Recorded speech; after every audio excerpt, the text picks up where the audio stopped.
Welcome to Sleep Audiobooks. If you would like our Better Sleep Quick Guide filled with proven techniques to improve sleep, sign up to our mailing list at sleepaudiobooks.com and we'll send the PDF as a thank you.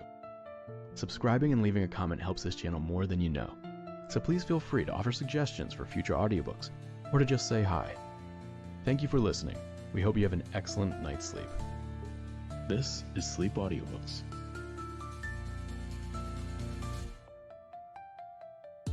The British Barbarians by Grant Allen. Recording by Ruth Golding. Chapter 1. The time was Saturday afternoon. The place was Surrey. The person of the drama was Philip Christy. He had come down by the early fast train to Brackenhurst. All the world knows Brackenhurst, of course, the greenest and leafiest of our southern suburbs. It looked even prettier than its wont just then, that town of villas, in the first fresh tenderness of its wan spring foliage, the first full flush of lilac, laburnum, horse-chestnut and guelder rose. The air was heavy with the odour of May and the hum of bees. Philip paused a while at the corner by the ivied cottage, admiring it silently. He was glad he lived there, so very aristocratic. What joy to glide direct on the enchanted carpet of the South Eastern Railway, from the gloom and din and bustle of Cannon Street to the breadth and space and silence and exclusiveness of that upland village. For Philip Christy was a gentlemanly clerk in Her Majesty's Civil Service. As he stood there admiring it all with roving eyes, he was startled after a moment by the sudden and, as it seemed to him, unannounced apparition of a man in a well-made grey tweed suit, just a yard or two in front of him. He was aware of an intruder. To be sure, there was nothing very remarkable at first sight either in the stranger's dress, appearance, or manner. All that Philip noticed for himself in the newcomer's mien for the first few seconds was a certain distinct air of social superiority, an innate nobility of gait and bearing. So much at least he observed at a glance quite instinctively. But it was not this quiet and unobtrusive tone, as of the best society, that surprised and astonished him. Brackenhurst prided itself indeed on being a most well-bred and distinguished neighbourhood. People of note grew as thick there as heather or whortleberries.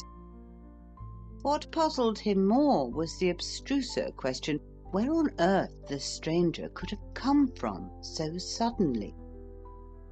Philip had glanced up the road and down the road just 2 minutes before, and was prepared to swear when he withdrew his eyes not a soul loomed in sight in either direction. Whence, then, could the man in the grey suit have emerged? Had he dropped from the clouds? No gate opened into the road on either side for 200 yards or more, for Brackenhurst is one of those extremely respectable villa neighbourhoods where every house, an eligible family residence, stands in its own grounds of at least 6 acres. Now, Philip could hardly suspect that so well-dressed a man of such distinguished exterior would be guilty of such a gross breach of the recognised code of Brackenhurstian manners as was implied in the act of vaulting over a hedgerow. So he gazed in blank wonder at the suddenness of the apparition, more than half inclined to satisfy his curiosity by inquiring of the stranger how the dickens he had got there. A moment's reflection, however, sufficed to save the ingenuous young man from the pitfall of so serious a social solecism. It would be fatal to accost him. For mark you, no matter how gentlemanly and well-tailored a stranger may look, you can never be sure nowadays, in these topsy-turvy times of subversive radicalism, whether he is or is not really a gentleman. That makes acquaintanceship a dangerous luxury. If you begin by talking to a man, be it ever so casually, he may desire to thrust his company upon you willy-nilly in future. And when you have ladies of your family living in a place, you really cannot be too particular what companions you pick up there, were it even in the most informal and momentary fashion. Besides, the fellow might turn out to be one of your social superiors and not care to know you, in which case, of course, you would only be letting yourself in for a needless snubbing. In fact, in this modern England of ours, this fatherland of snobdom, one passes one's life in a seesaw of doubt between the Scylla and Charybdis of those two antithetical social dangers. You are always afraid you may get to know somebody you yourself do not want to know, or may try to know somebody who does not want to know you. Guided by these truly British principles of ancestral wisdom, Philip Christy would probably never have seen anything more of the distinguished-looking stranger had it not been for a passing accident of muscular action over which his control was distinctly precarious. He happened, in brushing past, to catch the stranger's eye. It was a clear blue eye, very deep and truthful.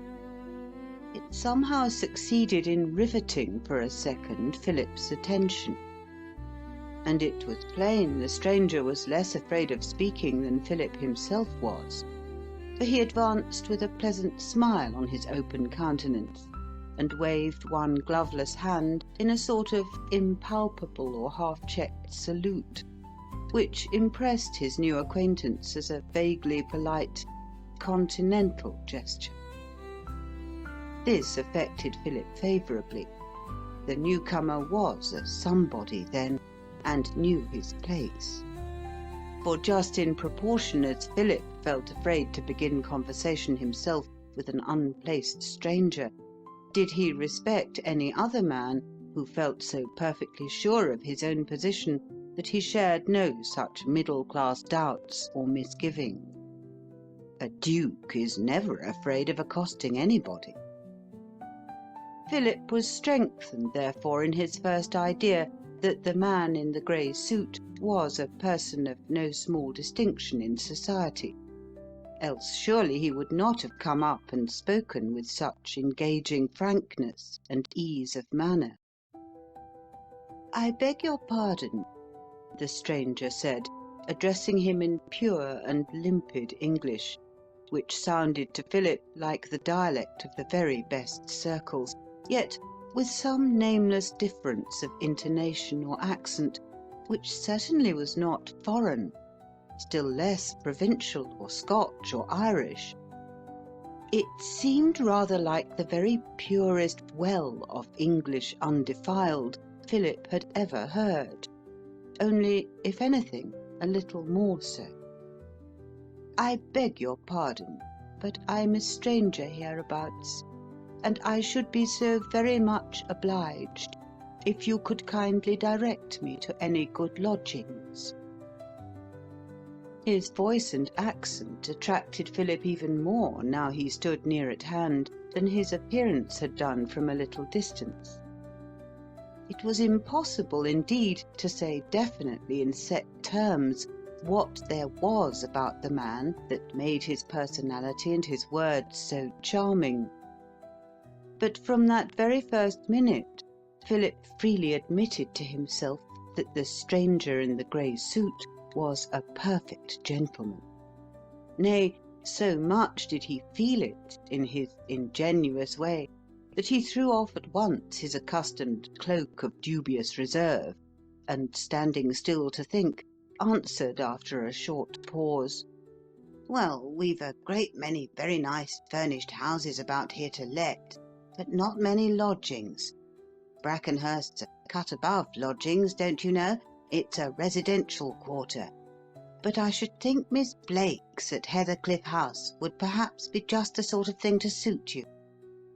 "Oh, thank you," the stranger answered, with a deferential politeness which charmed Philip once more by its graceful expressiveness.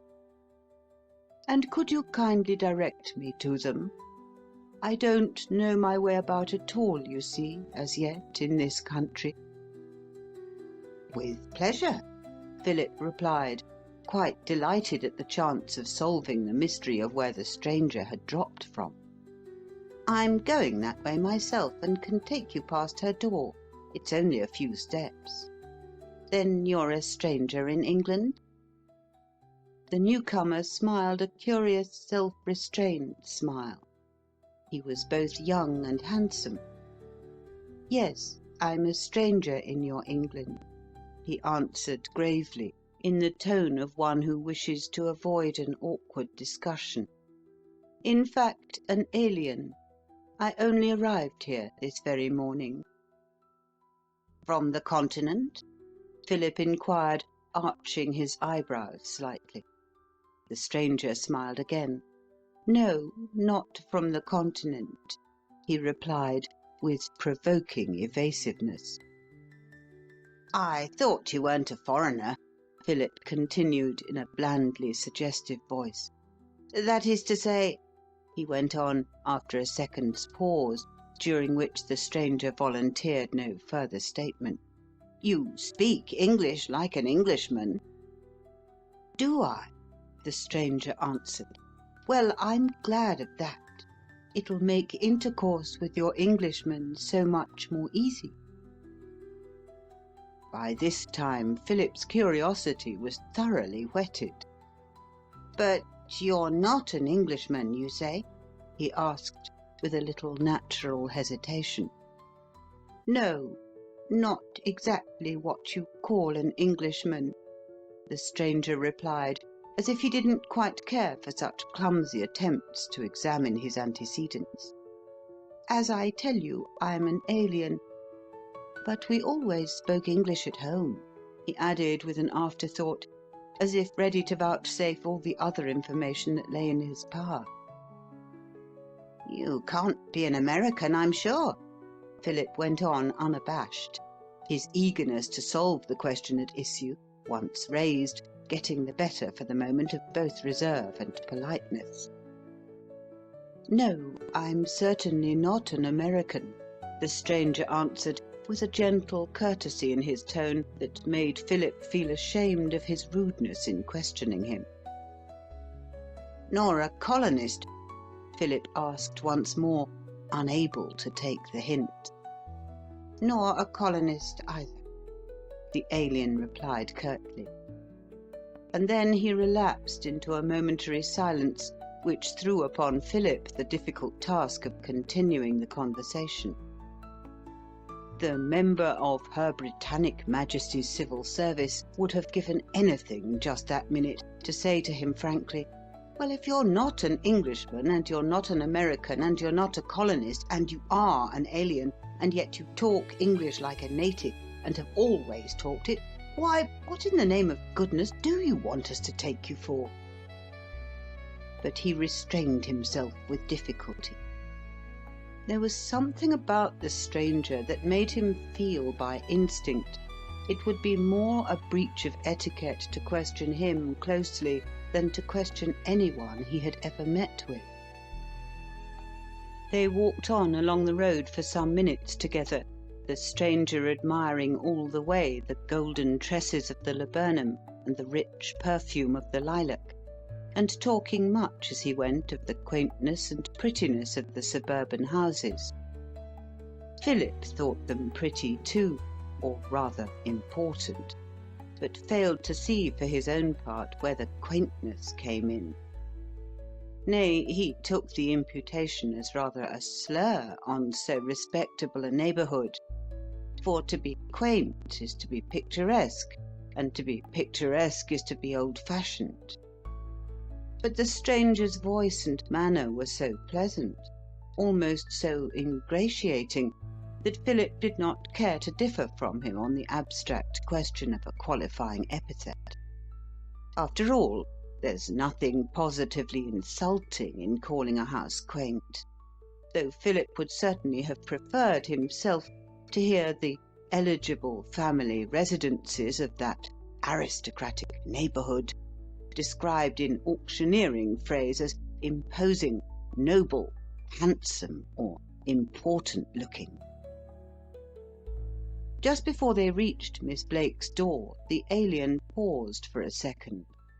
He took out a loose handful of money, gold and silver together, from his trouser pocket. "One more question," he said, with that pleasant smile on his lips. "If you'll excuse my ignorance, which of these coins is a pound now, and which is a sovereign?"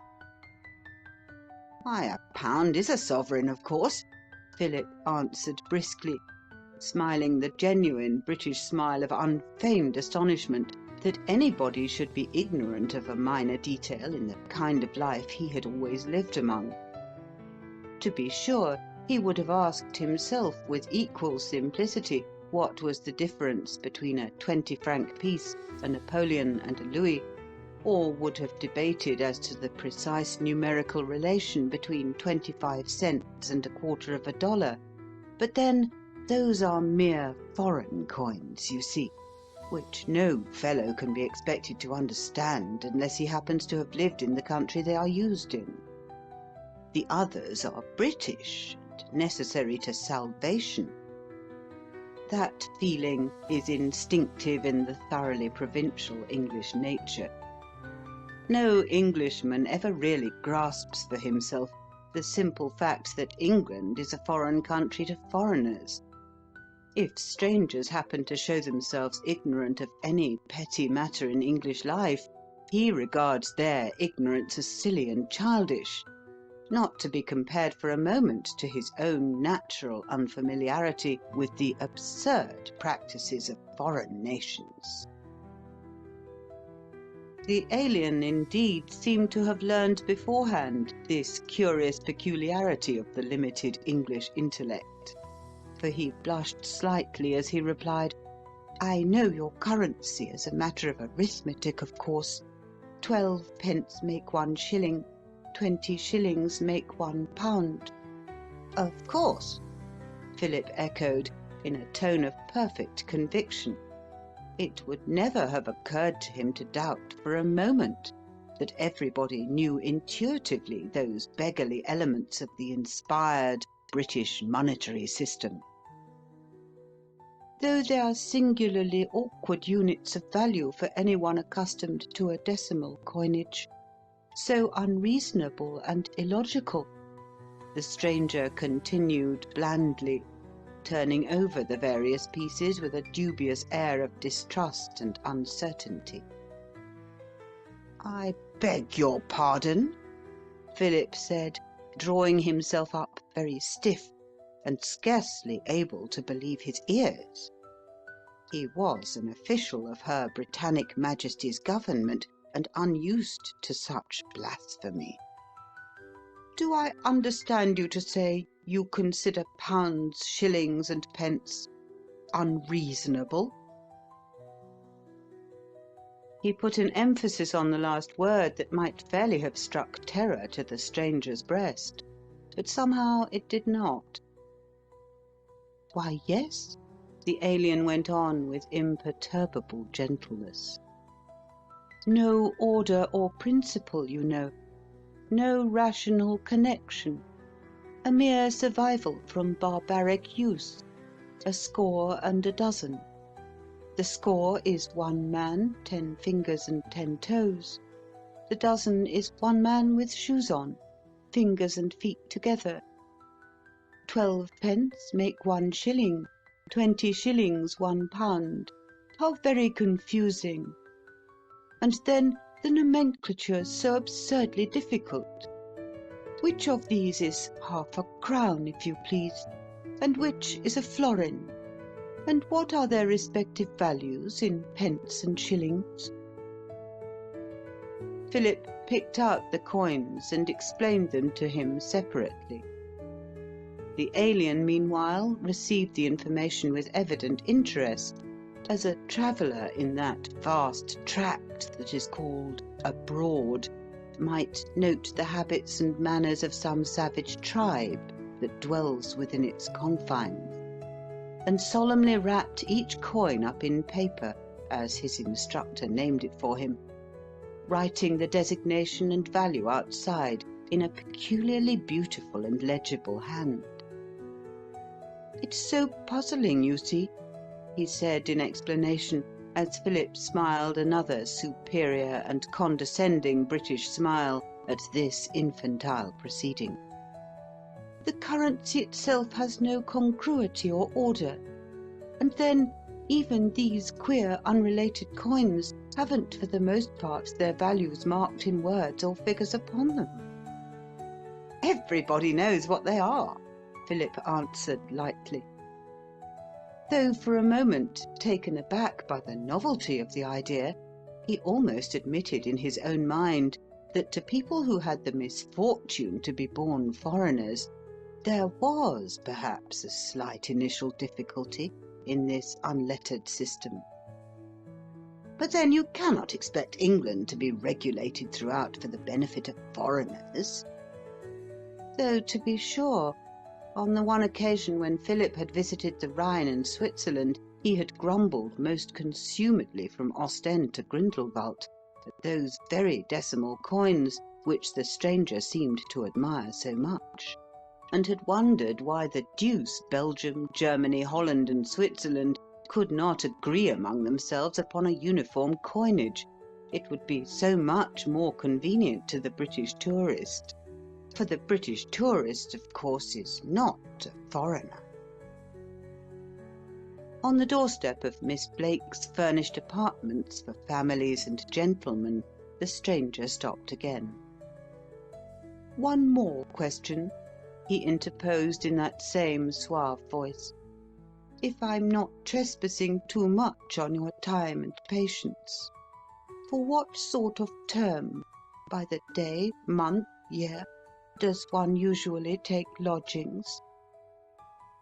"Why, by the week, of course," Philip answered, suppressing a broad smile of absolute surprise at the man's childish ignorance. "And how much shall I have to pay?" the alien went on quietly. "Have you any fixed rule about it?" "Of course not," Philip answered, unable any longer to restrain his amusement. Everything in England was "of course" to Philip. You pay according to the sort of accommodation you require, the number of your rooms, and the nature of the neighbourhood.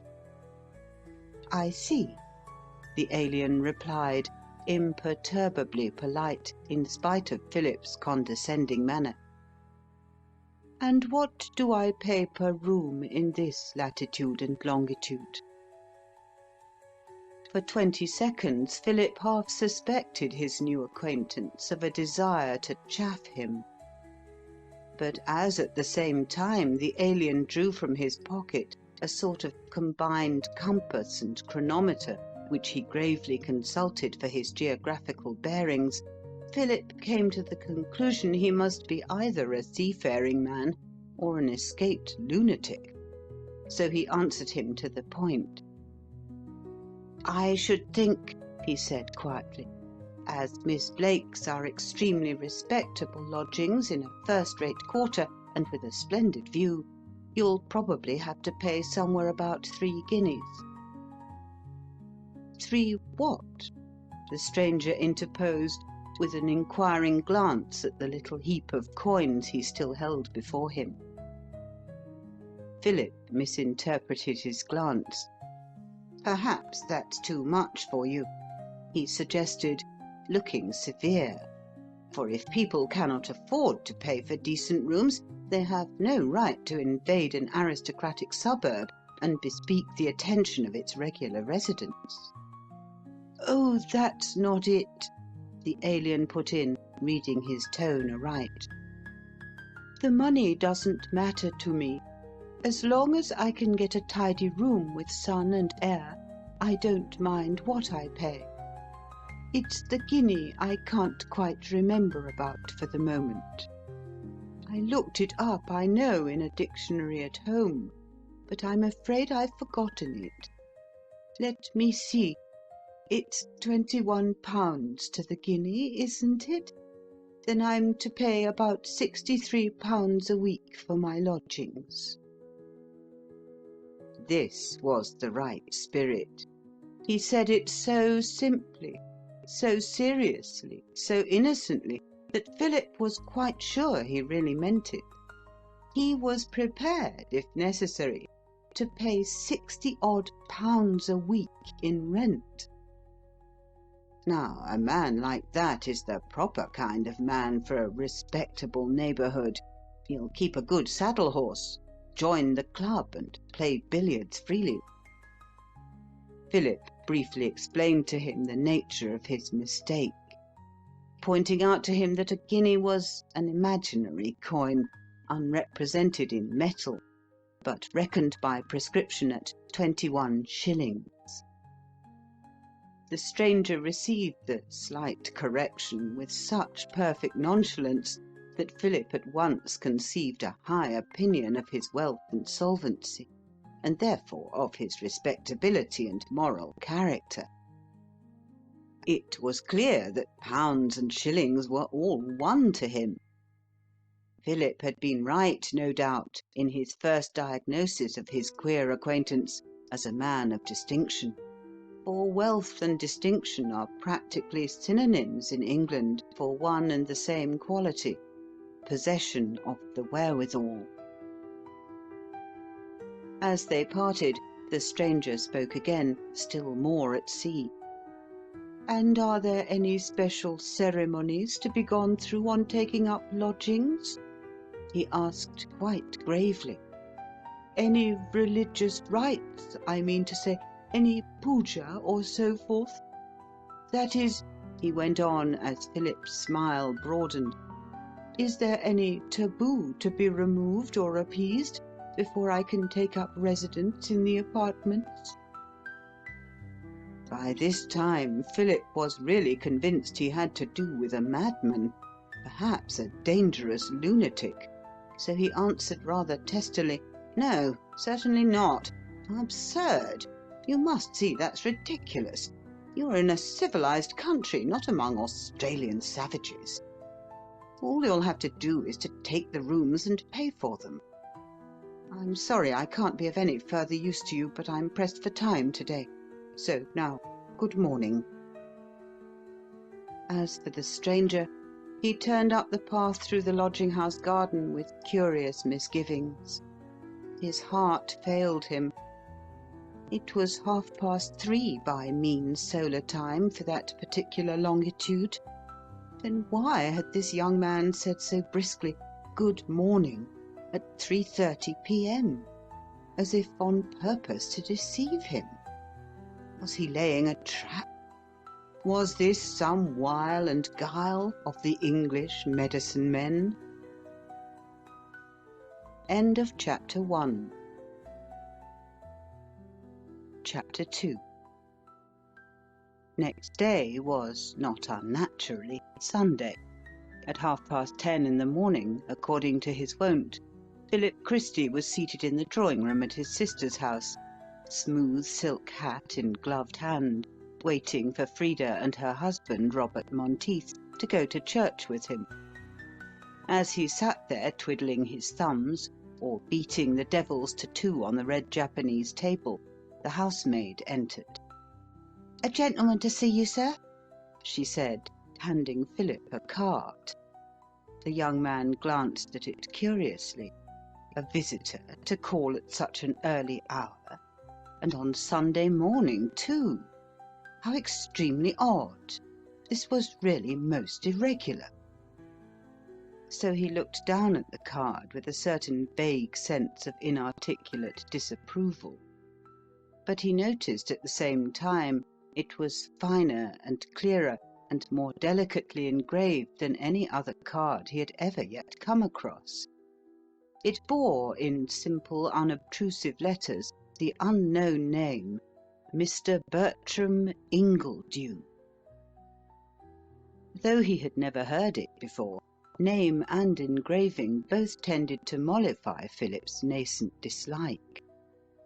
"Show the gentleman in, Martha," he said in his most grandiose tone, and the gentleman entered. Philip started at sight of him. It was his friend, the alien. Philip was quite surprised to see his madman of last night, and what was more disconcerting still, in the self-same grey tweed homespun suit he had worn last evening.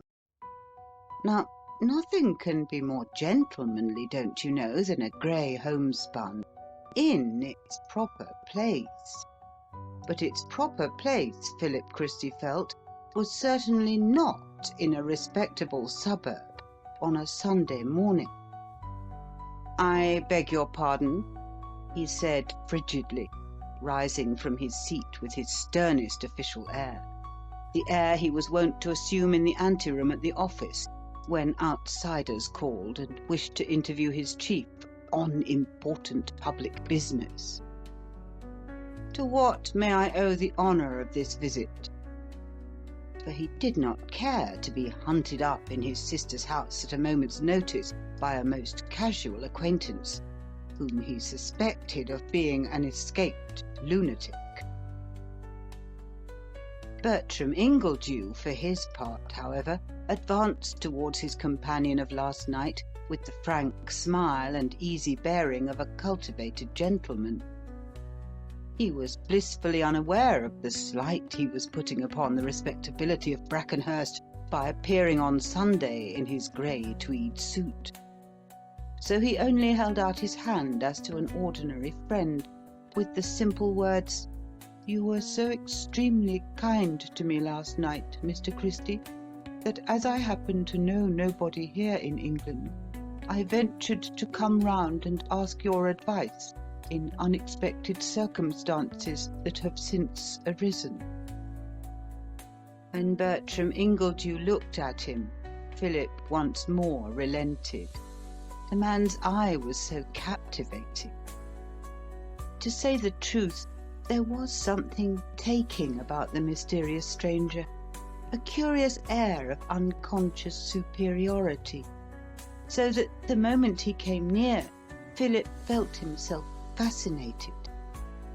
He only answered, therefore, in as polite a tone as he could easily muster, "Why, how did you get to know my name, or to trace me to my sister's?" "Oh, Miss Blake told me who you were, and where you lived," Bertram replied most innocently. His tone was pure candour. "And when I went round to your lodgings just now, they explained that you were out, but that I should probably find you at Mrs. Monteith's, so of course I came on here." Philip denied the applicability of that naive "of course" in his inmost soul, but it was no use being angry with Mr. Bertram Ingledew. So much he saw at once. The man was so simple-minded, so transparently natural, one could not be angry with him. One could only smile at him, a superior, cynical, London-bred smile, for an unsophisticated foreigner. So the civil servant asked with a condescending air, "Well, what's your difficulty? I'll see if peradventure I can help you out of it." For he reflected to himself in a flash that, as Ingledew had apparently a good round sum in gold and notes in his pocket yesterday, he was not likely to come borrowing money this morning. "It's like this, you see," the alien answered with charming simplicity. "I haven't got any luggage." "Not got any luggage?" Philip repeated, awestruck, letting his jaw fall short, and stroking his clean-shaven chin with one hand. He was more doubtful than ever now as to the man's sanity or respectability. If he was not a lunatic, then surely he must be this celebrated Perpignan murderer whom everybody was talking about, and whom the French police were just then engaged in hunting down for extradition. No, I brought none with me on purpose, Mr. Ingledew replied, as innocently as ever. I didn't feel quite sure about the ways or the customs or the taboos of England.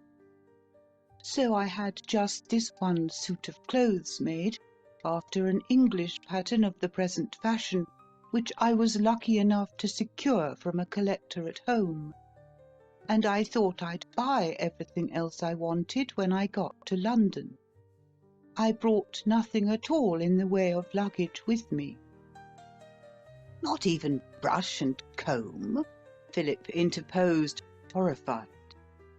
Oh, yes, naturally just the few things one always takes in a vade-mecum, Bertram Ingledew answered, with a gracefully deprecatory wave of the hand, which Philip thought pretty enough, but extremely foreign. Beyond that, nothing. I felt it would be best, you see, to set oneself up in things of the country in the country itself. One's surer, then, of getting exactly what's worn in the society one mixes in. For the first and only time, as he said those words, the stranger struck a chord that was familiar to Philip. "Oh, of course," the civil servant answered with brisk acquiescence. "If you want to be really up-to-date in your dress, you must go to first-rate houses in London for everything. Nobody anywhere can cut like a good London tailor." Bertram Ingledew bowed his head. It was the acquiescent bow of the utter outsider, who gives no opinion at all on the subject under discussion, because he does not possess any. As he probably came, in spite of his disclaimer, from America or the colonies, which are belated places, toiling in vain far in the rear of Bond Street, Philip thought this an exceedingly proper display of bashfulness, especially in a man who had only landed in England yesterday. But Bertram went on, half musingly. "And you had told me," he said, "I'm sure not meaning to mislead me, there were no formalities or taboos of any kind on entering into lodgings. However, I found, as soon as I'd arranged to take the rooms and pay 4 guineas a week for them, which was a guinea more than she asked me, Miss Blake would hardly let me come in at all, unless I could at once produce my luggage." He looked comically puzzled. "I thought at first," he continued, gazing earnestly at Philip, "the good lady was afraid I wouldn't pay her what I'd agreed, and would go away and leave her in the lurch without a penny, which was naturally a very painful imputation. But when I offered to let her have 3 weeks' rent in advance, I saw that wasn't all. There was a taboo as well. She couldn't let me in without luggage, she said, because it would imperil some luck or talisman to which she frequently alluded as the respectability of her lodgings. This respectability seems a very great fetish. I was obliged at last, in order to ensure a night's lodging of any sort, to appease it by promising I'd go up to London by the first train today and fetch down my luggage." "Then you've things at Charing Cross, in the cloak-room, perhaps?" Philip suggested, somewhat relieved, for he felt sure Bertram Ingledew must have told Miss Blake it was he who had recommended him to Heathercliff House for furnished apartments. "Oh dear, no, nothing," Bertram responded cheerfully. "Not a sack to my back. I've only what I stand up in. And I called this morning just to ask, as I passed, if you could kindly direct me to an emporium in London, where I could set myself up in all that's necessary." "Oh, what?" Philip interposed, catching quick at the unfamiliar word with blank English astonishment, and more than ever convinced, in spite of denial, that the stranger was an American. "An emporium," Bertram answered in the most matter-of-fact voice. "A magazine, don't you know? A place where they supply things in return for money. I want to go up to London at once this morning and buy what I require there." "Oh, a shop, you mean?" Philip replied, putting on at once his most respectable British Sabbatarian air. "I can tell you of the very best tailor in London, whose cut is perfect. A fine flower of tailors, but not today. You forget you're in England, and this is Sunday. On the Continent it's different, but you'll find no decent shops here open today in town or country." Bertram Ingledew drew one hand over his high white brow with a strangely puzzled air. "No more I will," he said slowly, like one who by degrees half recalls with an effort some forgotten fact from dim depths of his memory. "I ought to have remembered, of course. Why, I knew that long ago. I read it in a book on the habits and manners of the English people. But somehow one never recollects these taboo days, wherever one may be, till one's pulled up short by them in the course of one's travels. Now what on earth am I to do? A box, it seems, is the open sesame of the situation. Some mystic value is attached to it as a moral amulet. I don't believe that excellent Miss Blake would consent to take me in for a second night without the guarantee of a portmanteau to respectabilize me." We all have moments of weakness, even the most irreproachable Philistine among us, and as Bertram said those words in rather a piteous voice, it occurred to Philip Christy that the loan of a portmanteau would be a Christian act, which might perhaps simplify matters for the handsome and engaging stranger. Besides, he was sure, after all, mystery or no mystery, Bertram Ingledew was somebody. That nameless charm of dignity and distinction impressed him more and more the longer he talked with the alien.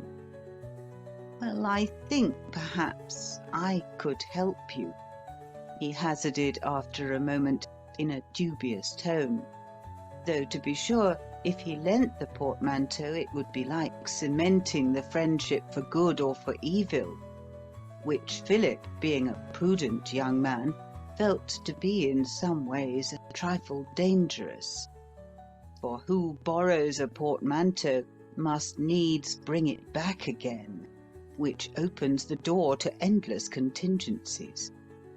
I might be able— At that moment their colloquy was suddenly interrupted by the entry of a lady who immediately riveted Bertram Ingledew's attention.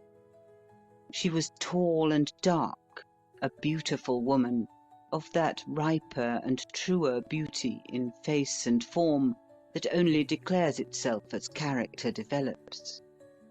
Her features were clear-cut, rather delicate than regular. Her eyes were large and lustrous, her lips not too thin, but rich and tempting. Her brow was high, and surmounted by a luscious wealth of glossy black hair, which Bertram never remembered to have seen equalled before, for its silkiness of texture, and its strange blue sheen, like a plate of steel, or the grass of the prairies. Gliding grace distinguished her when she walked. Her motion was equable. As once the sons of God saw the daughters of men that they were fair, and straightway coveted them, even so Bertram Ingledew looked on Frida Monteith, and saw at the first glance she was a woman to be desired, a soul high-throned, very calm and beautiful. She stood there for a moment and faced him, half in doubt, in her flowing oriental or Moresque robe, for she dressed, as Philip would have said, artistically, waiting to be introduced the while, and taking good heed, as she waited, of the handsome stranger. As for Philip, he hesitated, not quite certain in his own mind on the point of etiquette, say rather of morals, whether one ought or ought not to introduce the ladies of one's family to a casual stranger picked up in the street, who confesses he has come on a visit to England without a letter of introduction, or even that irreducible minimum of respectability, a portmanteau. Frida, however, had no such scruples. She saw the young man was good-looking and gentlemanly, and she turned to Philip with the hasty sort of glance that says as plainly as words could say it, "Now then, introduce me." Thus mutely exhorted, though with a visible effort, Philip murmured half inarticulately, in a stifled undertone, "My sister, Mrs. Monteith, Mr. Bertram Ingledew," and then trembled inwardly. It was a surprise to Bertram that the beautiful woman with the soul in her eyes should turn out to be the sister of the very commonplace young man with the boiled fish expression he had met by the corner. But he disguised his astonishment, and only interjected, as if it were the most natural remark in the world, "I'm pleased to meet you. What a lovely gown, and how admirably it becomes you." Philip opened his eyes aghast, but Frida glanced down at the dress with a glance of approbation. The stranger's frankness, though quaint, was really refreshing. "I'm so glad you like it," she said, taking the compliment with quiet dignity, as simply as it was intended. "It's all my own taste. I chose the stuff and designed the make of it. And I know who this is, Phil, without your troubling to tell me. It's the gentleman you met in the street last night and were talking about at dinner." "You're quite right," Philip answered, with a deprecating look, as who should say, aside, "I really couldn't help it. He's rather in a difficulty." And then he went on to explain in a few hurried words to Frida, with sundry shrugs and nods of profoundest import, that the supposed lunatic or murderer or foreigner or fool had gone to Miss Blake's without luggage of any sort, and that perhaps, very dubitatively, a portmanteau or bag might help him out of his temporary difficulties. "Why, of course," Frida cried impulsively with prompt decision. "Robert's Gladstone bag and my little brown trunk would be the very things for him. I could lend them to him at once, if only we can get a Sunday cab to take them." "Not before service, surely?" Philip interposed, scandalized. "If he were to take them now, you know, he'd meet all the church people." "Is it taboo, then, to face the clergy with a Gladstone bag?" Bertram asked quite seriously, in that childlike tone of simple inquiry that Philip had noticed more than once before in him. "Your bonzes object to meet a man with luggage? They think it unlucky?" Frida and Philip looked at one another with quick glances, and laughed. "Well, it's not exactly tabooed," Frida answered gently. "And it's not so much the rector himself, you know, as the feelings of one's neighbours. This is a very respectable neighbourhood. Oh, quite dreadfully respectable. And people in the houses about might make a talk of it, if a cab drove away from the door as they were passing. I think, Phil, you're right. He'd better wait till the church people are finished." "Respectability seems to be a very great object of worship in your village," Bertram suggested in perfect good faith. "Is it a local cult, or is it general in England?" Frida glanced at him, half puzzled. "Oh, I think it's pretty general," she answered with a happy smile. But perhaps the disease is a little more epidemic about here than elsewhere. It affects the suburbs, and my brother's got it just as badly as anyone." "As badly as anyone?" Bertram repeated with a puzzled air. "Then you don't belong to that creed yourself? You don't bend the knee to this embodied abstraction? It's your brother who worships her, I suppose, for the family." "Yes, he's more of a devotee than I am," Frida went on quite frankly, but not a little surprised at so much freedom in a stranger. "Though we're all of us tarred with the same brush, no doubt. It's a catching complaint, I suppose, respectability." Bertram gazed at her dubiously. A complaint, did she say? Was she serious or joking? He hardly understood her. But further discussion was cut short for the moment by Frida good-humouredly running upstairs to see after the Gladstone bag and brown portmanteau, into which she crammed a few useless books and other heavy things to serve as make-weights for Miss Blake's injured feeling.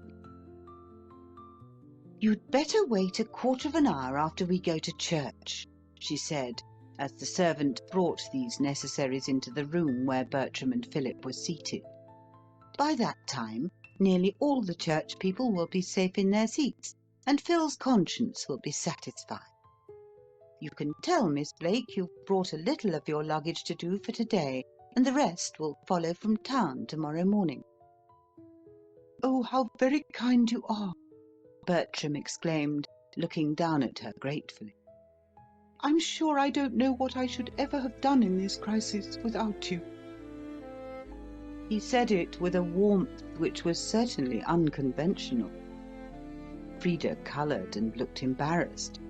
There was no denying he was certainly a most strange and untrammelled person. "And if I might venture on a hint," Philip put on, with a hasty glance at his companion's extremely unsabbatical costume, "it would be that you shouldn't try to go out much today in that suit you're wearing. It looks peculiar, don't you know, and might attract attention."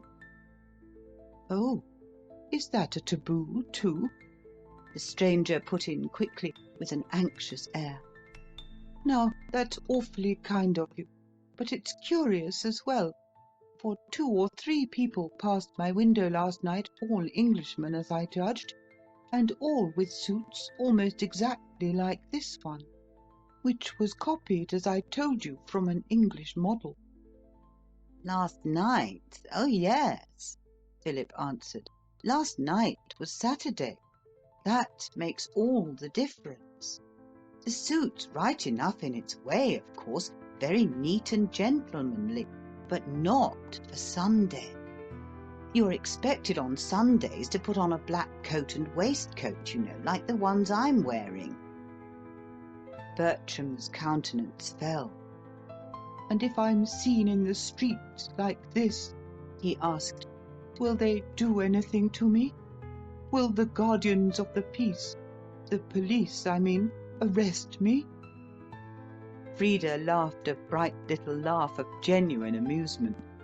"Oh dear, no," she said merrily. "It isn't an affair of police at all, not so serious as that. It's only a matter of respectability." "I see," Bertram answered. "Respectability's a religious or popular, not an official or governmental taboo. I quite understand you. But those are often the most dangerous sort. Will the people in the street who adore respectability be likely to attack me or mob me for disrespect to their fetish?" "Certainly not," Frida replied, flushing up. He seemed to be carrying a joke too far. "This is a free country. Everybody wears and eats and drinks just what he pleases." "Well, that's all very interesting to me," the alien went on with a charming smile that disarmed her indignation. "For I've come here on purpose to collect facts and notes about English taboos and similar observances. I'm secretary of a nomological society at home, which is interested in pagodas, topes and joss houses, and I've been travelling in Africa and in the South Sea Islands for a long time past, working at materials for a history of taboo, from its earliest beginnings in the savage stage to its fully developed European complexity. So, of course, all you say comes home to me greatly. Your taboos, I foresee, will prove a most valuable and illustrative study. I beg your pardon, Philip interposed stiffly, now put upon his mettle. We have no taboos at all in England. You're misled, no doubt, by a mere playful façon de parler which society indulges in.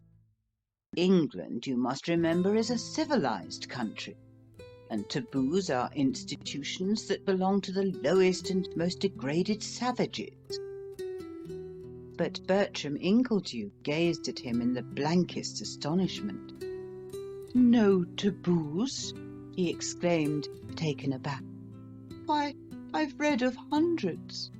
Among nomological students, England has always been regarded with the greatest interest as the home and centre of the highest and most evolved taboo development. And you yourself, he added with a courteous little bow, have already supplied me with quite half a dozen. But perhaps you call them by some other name among yourselves, though in origin and essence, of course, they are precisely the same as the other taboos I've been examining so long in Asia and Africa. However, I'm afraid I'm detaining you from the function of your joss house. You wish, no doubt, to make your genuflections in the temple of respectability.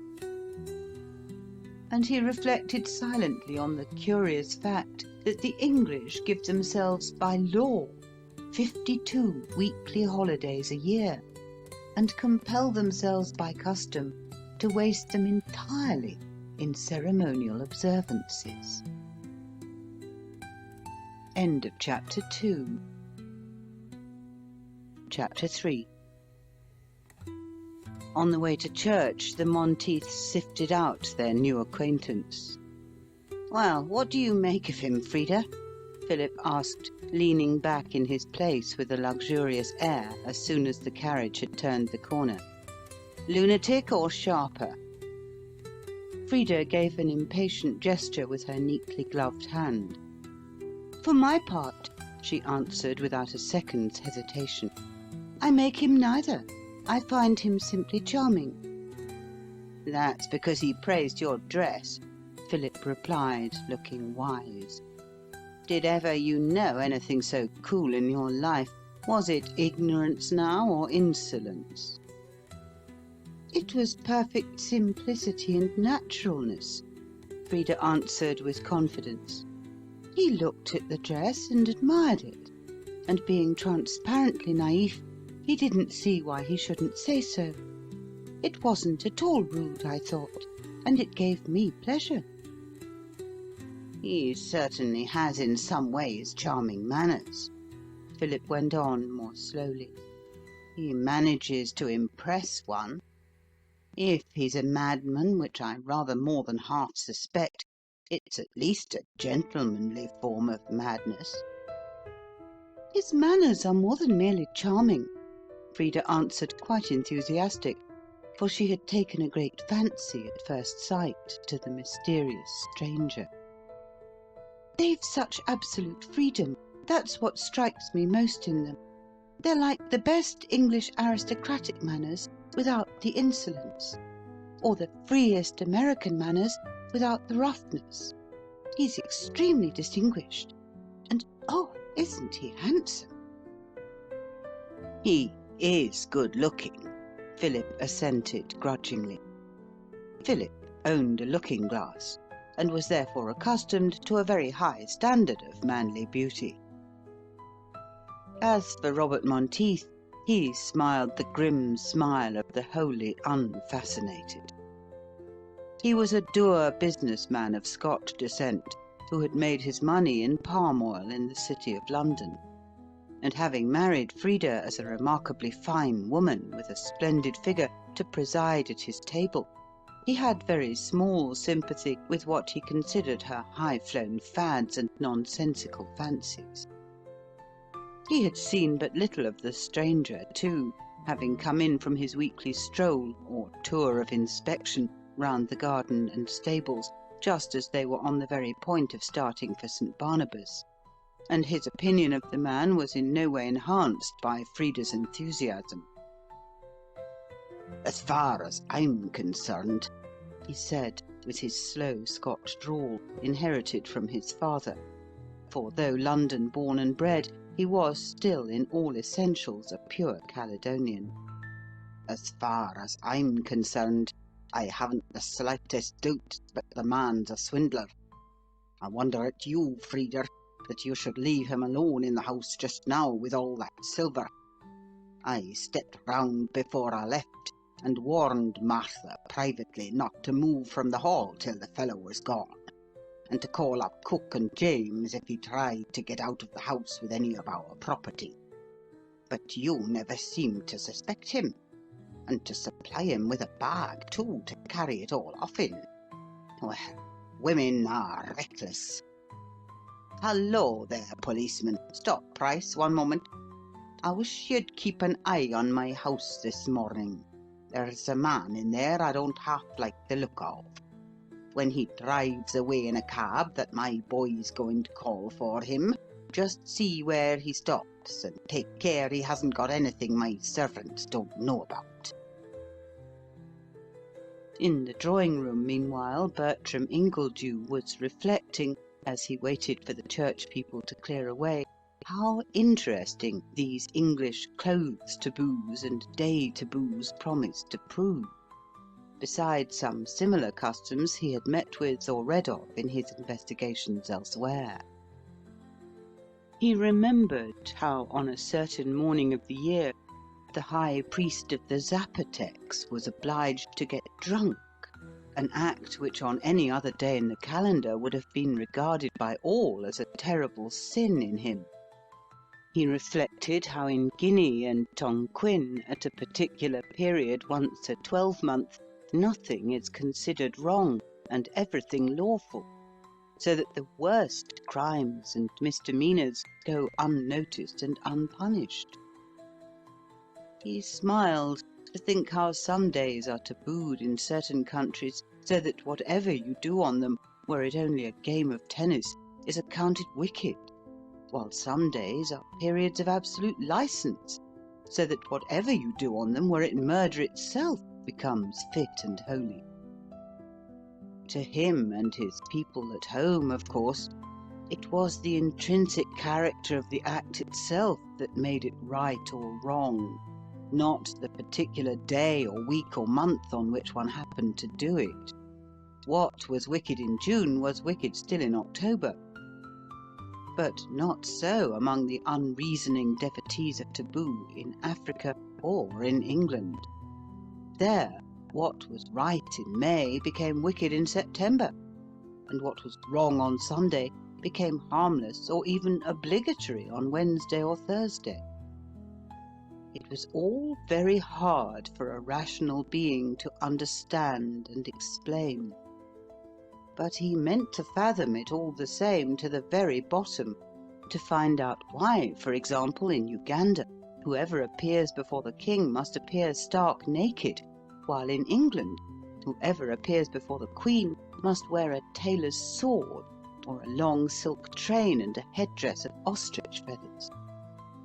Why, in Morocco, when you enter a mosque, you must take off your shoes and catch a violent cold in order to show your respect for Allah, while in Europe, on entering a similar religious building, you must uncover your head, no matter how draughty the place may be, since the deity who presides there appears to be indifferent to the danger of consumption or chest diseases for his worshippers. Why certain clothes or foods are prescribed in London or Paris for Sundays and Fridays, while certain others, just equally warm or digestible or the contrary, are perfectly lawful to all the world alike on Tuesdays and Saturdays. These were the curious questions he had come so far to investigate, for which the fakirs and dervishes of every land gave such fanciful reasons, and he saw he would have no difficulty in picking up abundant examples of his subject matter everywhere in England. As the metropolis of taboo, it exhibited the phenomena in their highest evolution. The only thing that puzzled him was how Philip Christy, an Englishman born and evidently a most devout observer of the manifold taboos and juggernauts of his country, should actually deny their very existence. It was one more proof to him of the extreme caution necessary in all anthropological investigations before accepting the evidence even of well-meaning natives on points of religious or social usage, which they are often quite childishly incapable of describing in rational terms to outside inquirers. They take their own manners and customs for granted, and they cannot see them in their true relations or compare them with the similar manners and customs of other nationalities. End of Chapter 3. Chapter 4.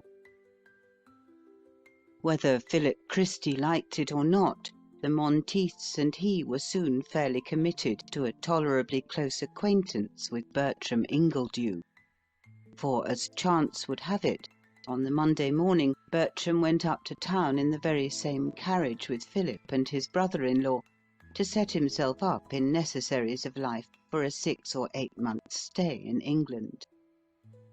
When he returned that night to Brackenhurst with 2 large trunks full of underclothing and so forth, he had to come round once more to the Monteiths, as Philip anticipated, to bring back the Gladstone bag and the brown portmanteau. He did it with so much graceful and gracious courtesy, and such manly gratitude for the favour done him, that he left still more deeply than ever on Frida's mind the impression of a gentleman.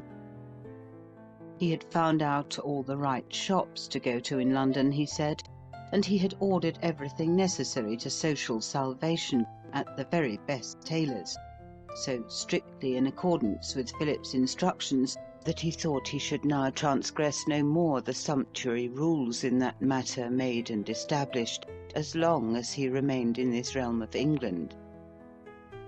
He had commanded a black cutaway coat, suitable for Sunday morning, and a curious garment called a frock coat, buttoned tight over the chest, to be worn in the afternoon, especially in London, and a still quainter coat made of shiny broadcloth with strange tails behind, which was considered respectable after 7 p.m.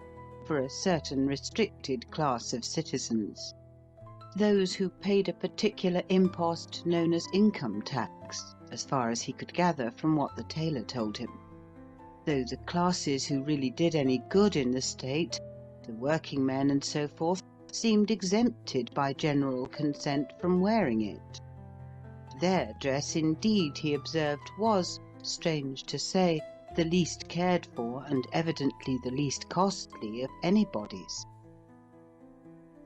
He admired the Monteith children so unaffectedly, too, telling them how pretty and how sweet-mannered they were to their very faces, that he quite won Frida's heart, though Robert did not like it.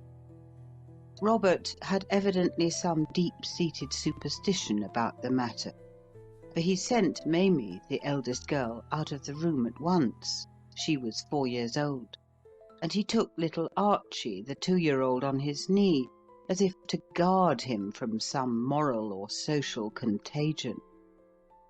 Then Bertram remembered how he had seen African mothers beat or pinch their children till they made them cry, to avert the evil omen when he praised them to their faces.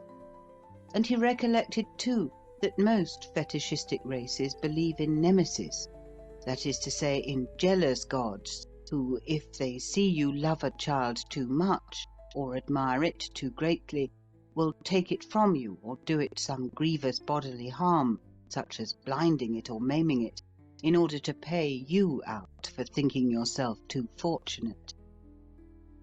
He did not doubt, therefore, but that in Scotland, which he knew by report to be a country exceptionally given over to terrible superstitions, the people still thought their sanguinary Calvinistic deity, fashioned by a race of stern John Knoxes in their own image, would do some harm to an overpraised child to wean them from it.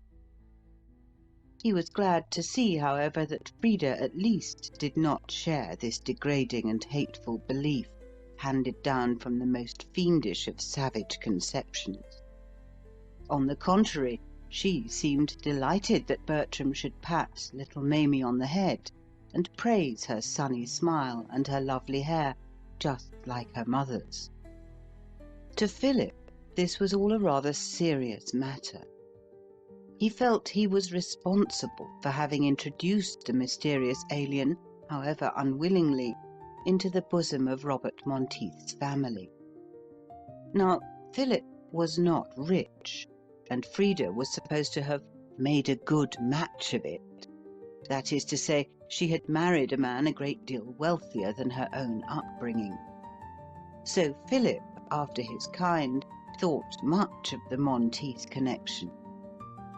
He lived in lodgings at Brackenhurst, at a highly inconvenient distance from town, so as to be near their house, and catch whatever rays of reflected glory might fall upon his head like a shadowy halo from their horses and carriages, their dinners and garden parties.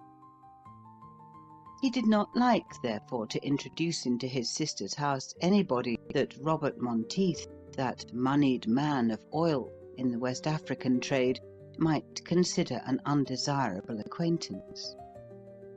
But as time wore on and Bertram's new clothes came home from the tailor's, it began to strike the civil servant's mind that the mysterious alien, though he excited much comment and conjecture in Brackenhurst, was accepted on the whole by local society as rather an acquisition to its ranks than otherwise.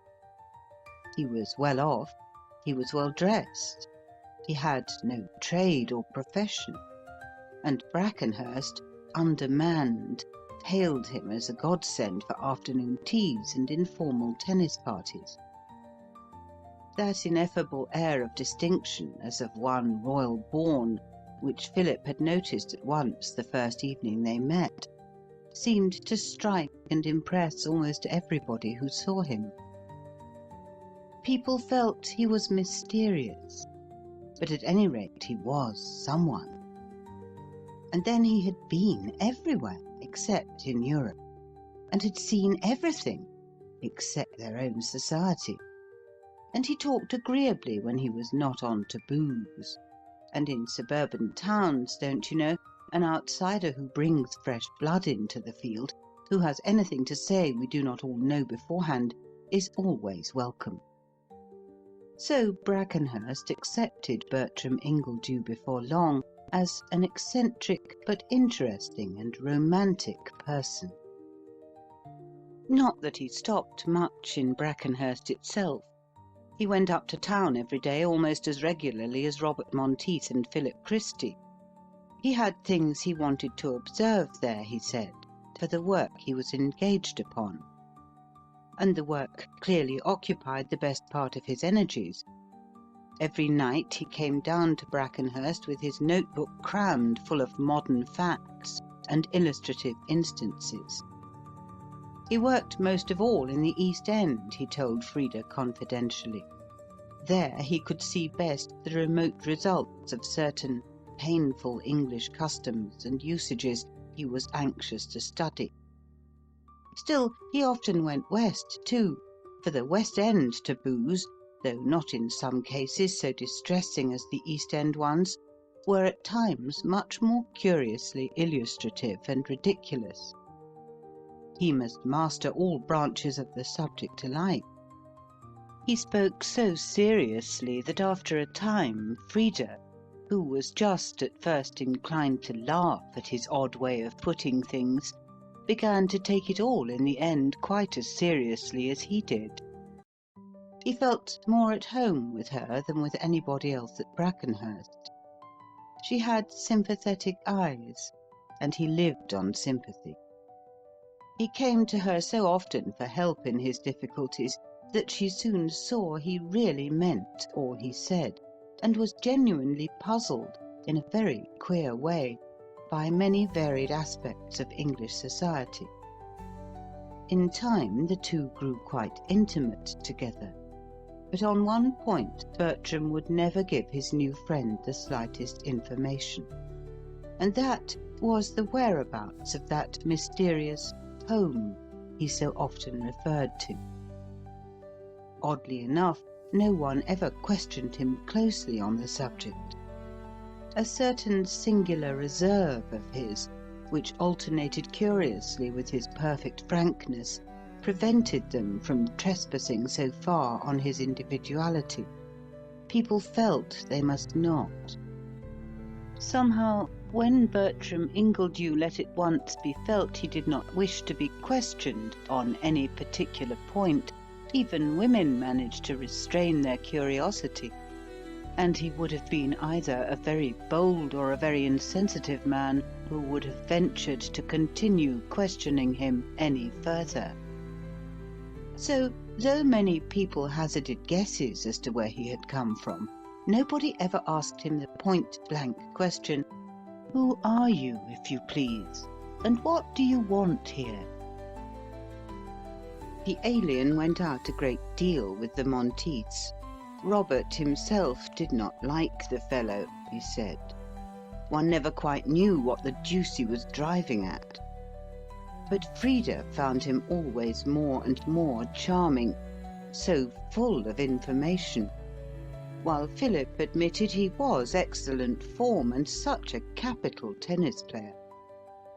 So whenever Philip had a day off in the country, they three went out in the fields together, and Frida at least thoroughly enjoyed and appreciated the freedom and freshness of the newcomer's conversation. On one such day they went out, as it chanced, into the meadows that stretch up the hill behind Brackenhurst. Frida remembered it well afterwards. It was the day when an annual saturnalia of vulgar vice usurps and pollutes the open downs at Epsom. Bertram did not care to see it, he said, the rabble of a great town turned loose to desecrate the open face of nature, even regarded as a matter of popular custom. He had looked on at much the same orgies before, in New Guinea and on the Zambesi, and they only depressed him, so he stopped at Brackenhurst and went for a walk instead in the fresh summer meadows. Robert Monteith, for his part, had gone to the Derby, so they call that orgy, and Philip had meant to accompany him in the dog-cart, but remained behind at the last moment to take care of Frida. For Frida, being a lady at heart, always shrank from the pollution of vulgar assemblies.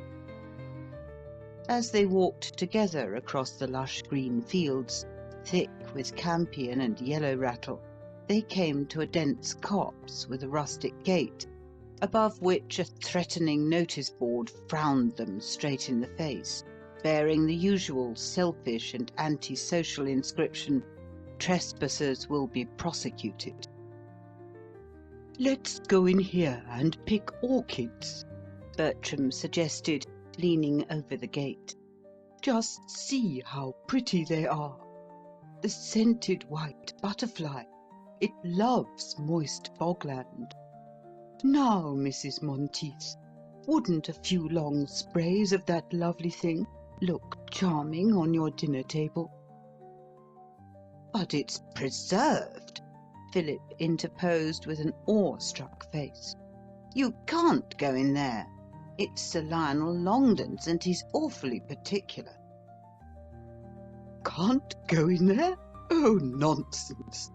Bertram answered with a merry laugh, vaulting the gate like a practised athlete. "Mrs. Monteith can get over easily enough, I'm sure. She's as light as a fawn. May I help you over?" And he held one hand out. "But it's private," Philip went on in a somewhat horrified voice. "And the pheasants are sitting." "Private? How can it be? There's nothing sown here. It's all wild wood. We can't do any damage. If it was growing crops, of course, one would walk through it not at all, or at least very carefully. But this is pure woodland.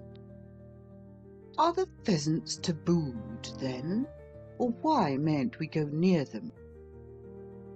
"They're not tabooed, but they're preserved," Philip answered somewhat testily, making a delicate distinction without a difference, after the fashion dear to the official intellect.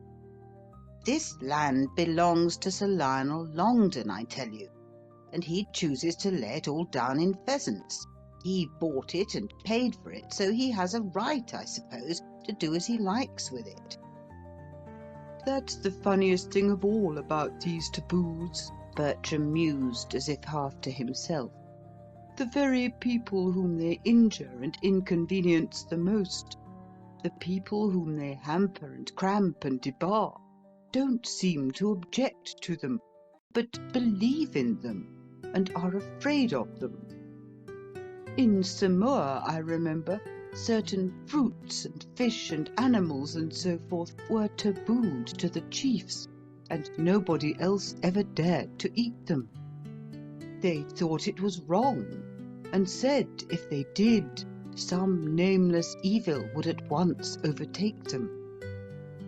These nameless terrors, these bodiless superstitions are always the deepest.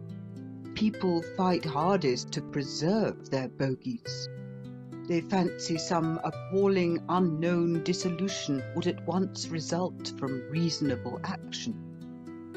I tried one day to persuade a poor devil of a fellow in Samoa who'd caught one of these fish and who was terribly hungry, that no harm would come to him if he cooked it and ate it.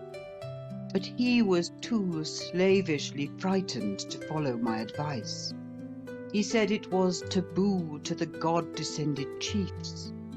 If a mortal man tasted it, he would die on the spot, so nothing on earth would induce him to try it. Though, to be sure, even there, nobody ever went quite so far as to taboo the very soil of earth itself. Everybody might till and hunt where he liked. It's only in Europe, where evolution goes furthest, that taboo has reached that last silly pitch of injustice and absurdity. Well, we're not afraid of the fetish, you and I, Mrs. Monteith. Jump up on the gate. I'll give you a hand over." And he held out one strong arm as he spoke, to aid her. Frida had no such fanatical respect for the bogey of vested interests as her superstitious brother, so she mounted the gate gracefully. She was always graceful. Bertram took her small hand and jumped her down on the other side, while Philip, not liking to show himself less bold than a woman in this matter, climbed over it after her, though with no small misgivings. They strolled on into the wood, picking the pretty white orchids by the way as they went, for some little distance. The rich mould underfoot was thick with sweet woodruff and trailing loosestrife. Every now and again, as they stirred the lithe brambles that encroached upon the path, a pheasant rose from the ground with a loud whirr before them. Philip felt most uneasy. "You'll have the keepers after you in a minute," he said, with a deprecating shrug. This is just full nesting time. They're down upon anybody who disturbs the pheasants." "But the pheasants can't belong to anyone," Bertram cried, with a greatly amused face. "You may taboo the land. I understand that's done. But surely you can't taboo a wild bird that can fly as it likes from one piece of ground away into another." Philip enlightened his ignorance by giving him offhand a brief and profoundly servile account of the English game laws, interspersed with sundry anecdotes of poachers and poaching. Bertram listened with an interested but gravely disapproving face. "And do you mean to say," he asked at last, "they send men to prison as criminals for catching or shooting hares and pheasants?" "Aye, certainly," Philip answered. "It's an offence against the law, and also a crime against the rights of property." "Against the law, yes. But how on earth can it be a crime against the rights of property? Obviously the pheasant's the property of the man who happens to shoot it. How can it belong to him and also to the fellow who taboos the particular piece of ground it was snared on?" "It doesn't belong to the man who shoots it at all," Philip answered rather angrily. "It belongs to the man who owns the land, of course, and who chooses to preserve it." "Oh, I see," Bertram replied. "Then you disregard the rights of property altogether, and only consider the privileges of taboo. As a principle, that's intelligible. One sees it's consistent. But how is it that you all allow these chiefs, landlords, don't you call them, to taboo the soil and prevent you all from even walking over it? Don't you see that if you chose to combine in a body and insist upon the recognition of your natural rights, if you determined to make the landlords give up their taboo and cease from injustice, they'd have to yield to you, and then you could exercise your native right of going where you pleased, and cultivate the land in common for the public benefit, instead of leaving it, as now, to be cultivated anyhow, or turned into waste for the benefit of the tabooers." "But it would be wrong to take it from them," Philip cried, growing fiery red and half losing his temper, for he really believed it. "It would be sheer confiscation. The land's their own. They either bought it or inherited it from their fathers. If you were to begin taking it away, what guarantee would you have left for any of the rights of property generally?" "You didn't recognize the rights of property of the fellow who killed the pheasant, though," Bertram interposed, laughing, and imperturbably good-humoured. "But that's always the way with these taboos everywhere. They subsist just because the vast majority, even of those who are obviously wronged and injured by them, really believe in them. They think they're guaranteed by some divine prescription. The fetish guards them. In Polynesia, I recollect, some chiefs could taboo almost anything they liked, even a girl or a woman, or fruit and fish and animals and houses. And after the chief had once said, 'It is taboo,' everybody else was afraid to touch them. Of course, the fact that a chief or a landowner has bought and paid for a particular privilege or species of taboo, or has inherited it from his fathers, doesn't give him any better moral claim to it. The question is the claim in itself right and reasonable? For a wrong is only all the more a wrong for having been long and persistently exercised. The Central Africans say, 'This is my slave. I bought her and paid for her. I've a right, if I like, to kill her and eat her.' The king of Ebo on the west coast had a hereditary right to offer up as a human sacrifice the first man he met every time he quitted his palace, and he was quite surprised audacious free-thinkers should call the morality of his right in question. If you English were all in a body to see through this queer land taboo now, which drives your poor off the soil, and prevents you all from even walking at liberty over the surface of the waste in your own country, you could easily— "Oh, Lord, what shall we do?" Philip interposed in a voice of abject terror. "If here isn't Sir Lionel!"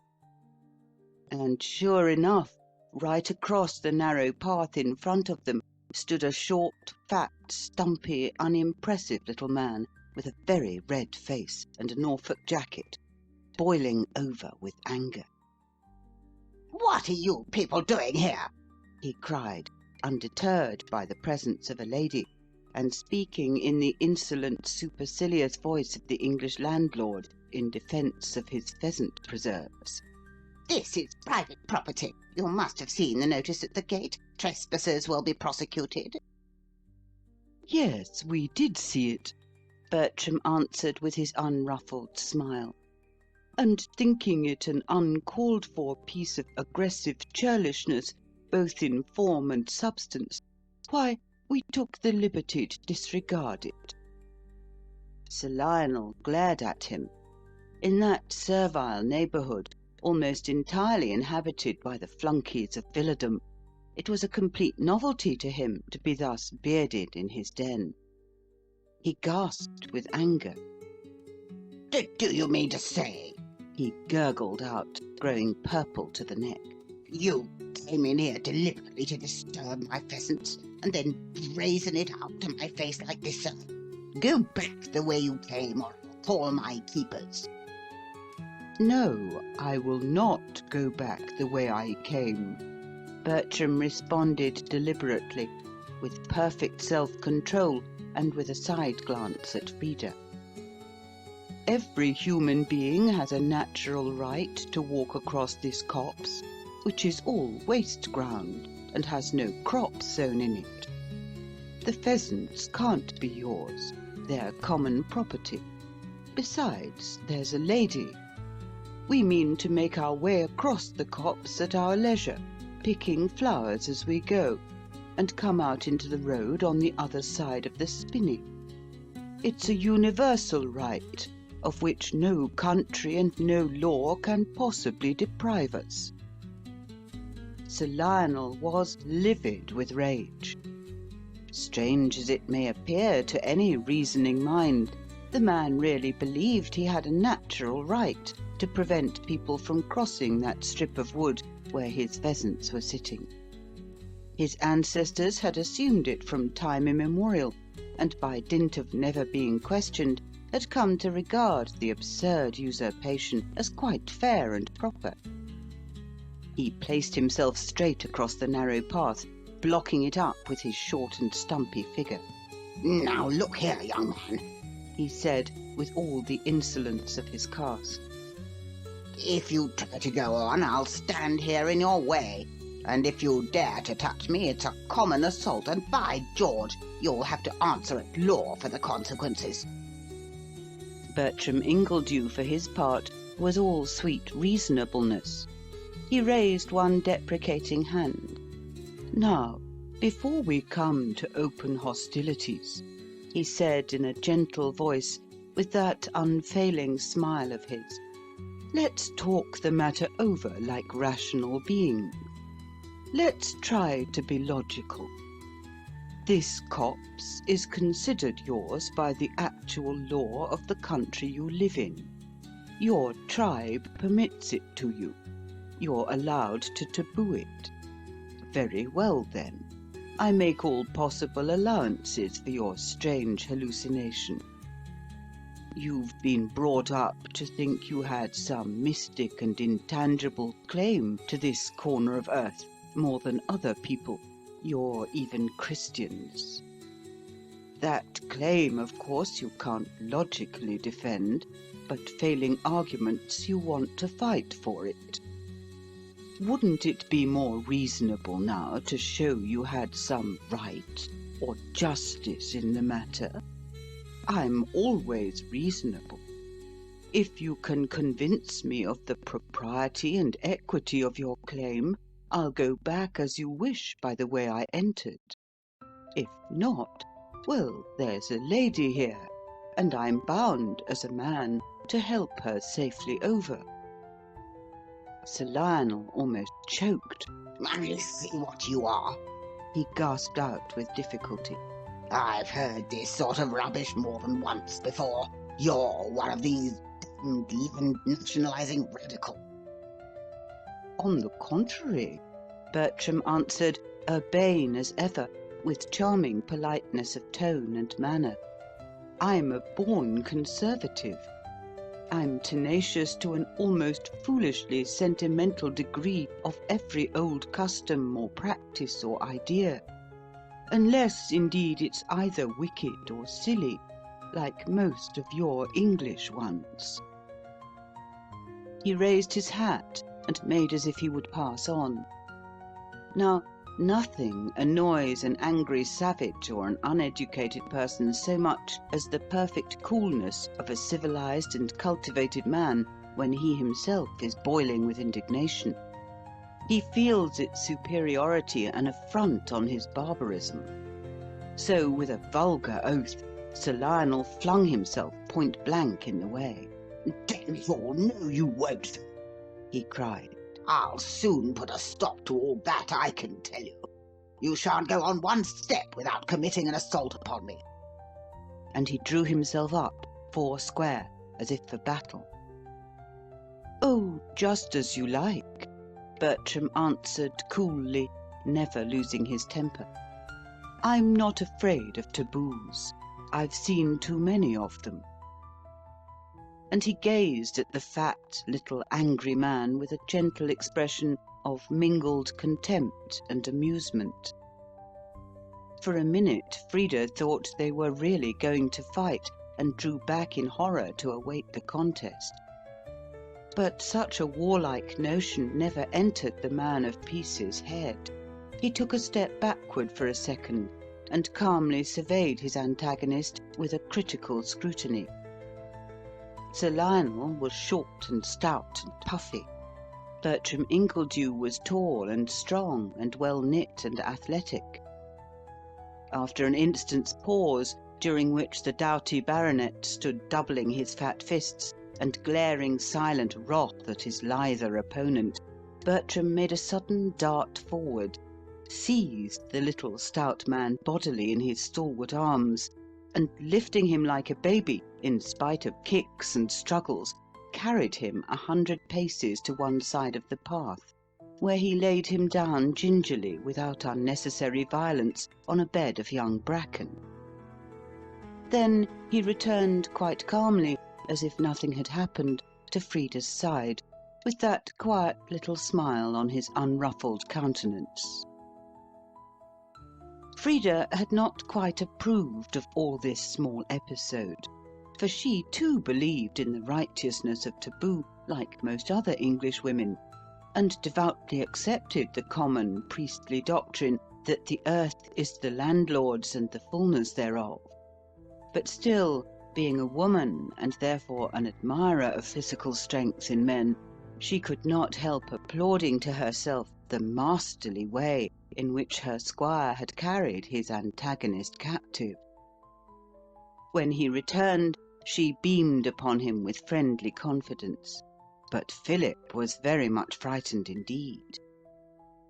You'll have to pay for this, you know, he said. This is a law-abiding land. He'll bring an action against you for assault and battery, and you'll get 3 months for it.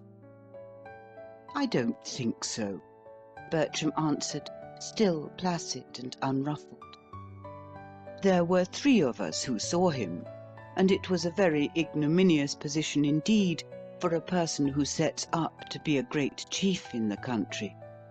He won't like the little boys on his own estate to know the great Sir Lionel was lifted up against his will, carried about like a baby, and set down in a bracken bed. Indeed, I was more than sorry to have to do such a thing to a man of his years. But you see, he would have it. It's the only way to deal with these tabooing chiefs. You must face them and be done with it. In the Caroline Islands once, I had to do the same thing to a cazique who was going to cook and eat a very pretty young girl of his own retainers. He wouldn't listen to reason. The law was on his side. So, being happily not a law-abiding person myself, I took him up in my arms and walked off with him bodily, and was obliged to drop him down into a very painful bed of stinging plants like nettles, so as to give myself time to escape with the girl clear out of his clutches. I regretted having to do it so roughly, of course, but there was no other way out of it.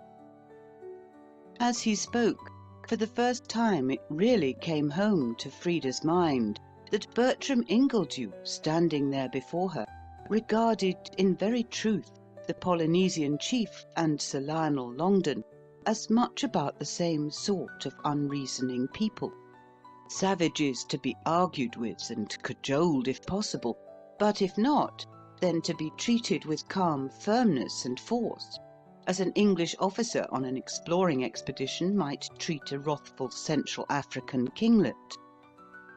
And in a dim sort of way, too, it began to strike her by degrees that the analogy was a true one, that Bertram Ingledew, among the Englishmen with whom she was accustomed to mix, was like a civilized being in the midst of barbarians, who feel and recognize but dimly and half unconsciously his innate superiority.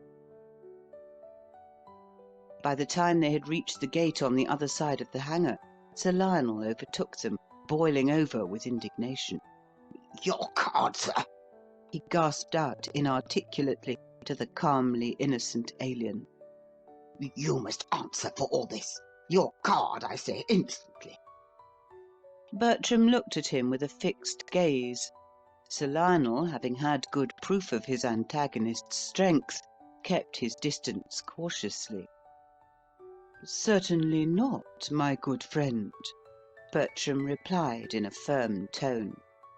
"Why should I, who am the injured and insulted party, assist you in identifying me? It was you who aggressed upon my free individuality. If you want to call in the aid of an unjust law to back up an unjust and irrational taboo, you must find out for yourself who I am and where I come from. But I wouldn't advise you to do anything so foolish. 3 of us here saw you in the ridiculous position into which by your obstinacy you compelled me to put you. And you wouldn't like to hear us recount it in public, with picturesque details, to your brother magistrates. Let me say one thing more to you," he added after a pause, in that peculiarly soft and melodious voice of his. "Don't you think, on reflection, even if you're foolish enough and illogical enough really to believe in the sacredness of the taboo, by virtue of which you try to exclude your fellow tribesmen from their fair share of enjoyment of the soil of England, don't you think you might at any rate exercise your imaginary powers over the land you arrogate to yourself with a little more gentleness and common politeness? How petty and narrow it looks to use even an undoubted right, far more a tribal taboo, in a tyrannical and needlessly aggressive manner. How mean and small and low and churlish.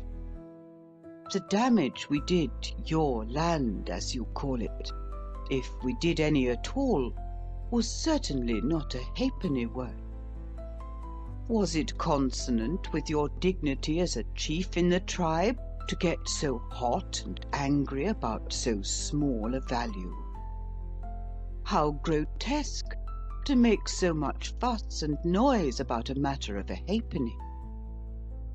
We, who were the aggrieved parties, we whom you attempted to debar by main force from the common human right to walk freely over earth wherever there's nothing sown or planted, and who were obliged to remove you as an obstacle out of our path at some personal inconvenience. He glanced askance at his clothes, crumpled and soiled by Sir Lionel's unseemly resistance. We didn't lose our tempers or attempt to revile you. We were cool and collected. But a taboo must be on its very last legs when it requires the aid of terrifying notices at every corner in order to preserve it. And I think this of yours must be well on the way to abolition. Still, as I should like to part friends. He drew a coin from his pocket and held it out between his finger and thumb with a courteous bow towards Sir Lionel. I gladly tender you a halfpenny in compensation for any supposed harm we may possibly have done your imaginary rights by walking through the wood here. End of chapter 4. Chapter 5. For a day or two after this notable encounter between tabooer and taboo breaker, Philip moved about in a most uneasy state of mind.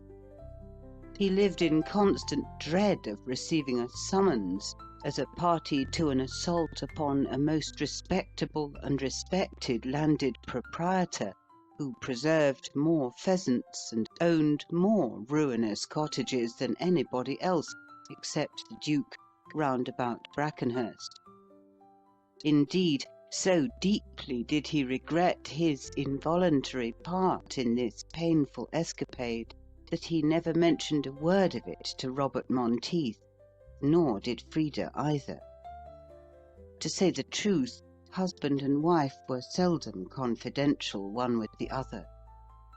But to Philip's surprise, Bertram's prediction came true.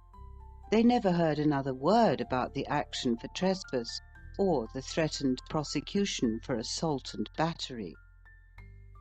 Sir Lionel found out that the person who had committed the gross and unheard-of outrage of lifting an elderly and respectable English landowner like a baby in arms on his own estate was a lodger at Brackenhurst, variously regarded by those who knew him best as an escaped lunatic and as a foreign nobleman in disguise, fleeing for his life from a charge of complicity in a nihilist conspiracy. He wisely came to the conclusion, therefore, that he would not be the first to divulge the story of his own ignominious defeat, unless he found that damned radical chap was going boasting around the countryside how he had bought Sir Lionel. And as nothing was further than boasting from Bertram Ingledew's gentle nature, and as Philip and Frida both held their peace for good reasons of their own, the baronet never attempted in any way to rake up the story of his grotesque disgrace on what he considered his own property. All he did was to double the number of keepers on the borders of his estate, and to give them strict notice that whoever could succeed in catching the damned radical in flagrante delicto, as trespasser or poacher, should receive most instant reward and promotion. During the next few weeks, accordingly, nothing of importance happened from the point of view of the Brackenhurst chronicler, though Bertram was constantly round at the Monteiths' garden for afternoon tea or a game of lawn tennis. He was an excellent player. Lawn tennis was most popular at home, he said, in that same mysterious and non-committing phrase he so often made use of. Only he found the rackets and balls, very best London make, rather clumsy and awkward. He wished he had brought his own along with him when he came here. Philip noticed his style of service was particularly good, and even wondered at times he did not try to go in for the All England Championship. But Bertram surprised him by answering with a quiet smile that though it was an excellent amusement, he had too many other things to do with his time to make a serious pursuit of it. One day towards the end of June, the strange young man had gone round to the Grange, that was the name of Frida's house, for his usual relaxation after a very tiring and distressing day in London on important business. The business, whatever it was, had evidently harrowed his feelings not a little, for he was sensitively organized. Frida was on the tennis lawn. She met him with much lamentation over the unpleasant fact that she had just lost a sister-in-law whom she had never cared for. "Well, but if you never cared for her," Bertram answered, looking hard into her lustrous eyes, "it doesn't much matter." "Oh, I shall have to go into mourning all the same," Frida continued somewhat pettishly, "and waste all my nice new summer dresses. It's such a nuisance." "Why do it, then?" Bertram suggested, watching her face very narrowly. "Well, I suppose because of what you would call a fetish," Frida answered, laughing. "I know it's ridiculous, but everybody expects it, and I'm not strong-minded enough to go against the current of what everybody expects of me." "You will be by and by," Bertram answered with confidence. "They're queer things, these death taboos. Sometimes people cover their heads with filth or ashes, and sometimes they bedizen them with crape and white streamers. In some countries the survivors are bound to shed so many tears to measure in memory of the departed, and if they can't bring them up naturally in sufficient quantities, they have to be beaten with rods, or pricked with thorns, or stung with nettles, till they've filled to the last drop the regulation bottle. In Swaziland, too, when the king dies, so the Queen told me, every family of his subjects has to lose one of its sons or daughters, in order that they may all truly grieve at the loss of their sovereign. I think there are more horrible and cruel devices in the way of death taboos and death customs than anything else I've met in my researches.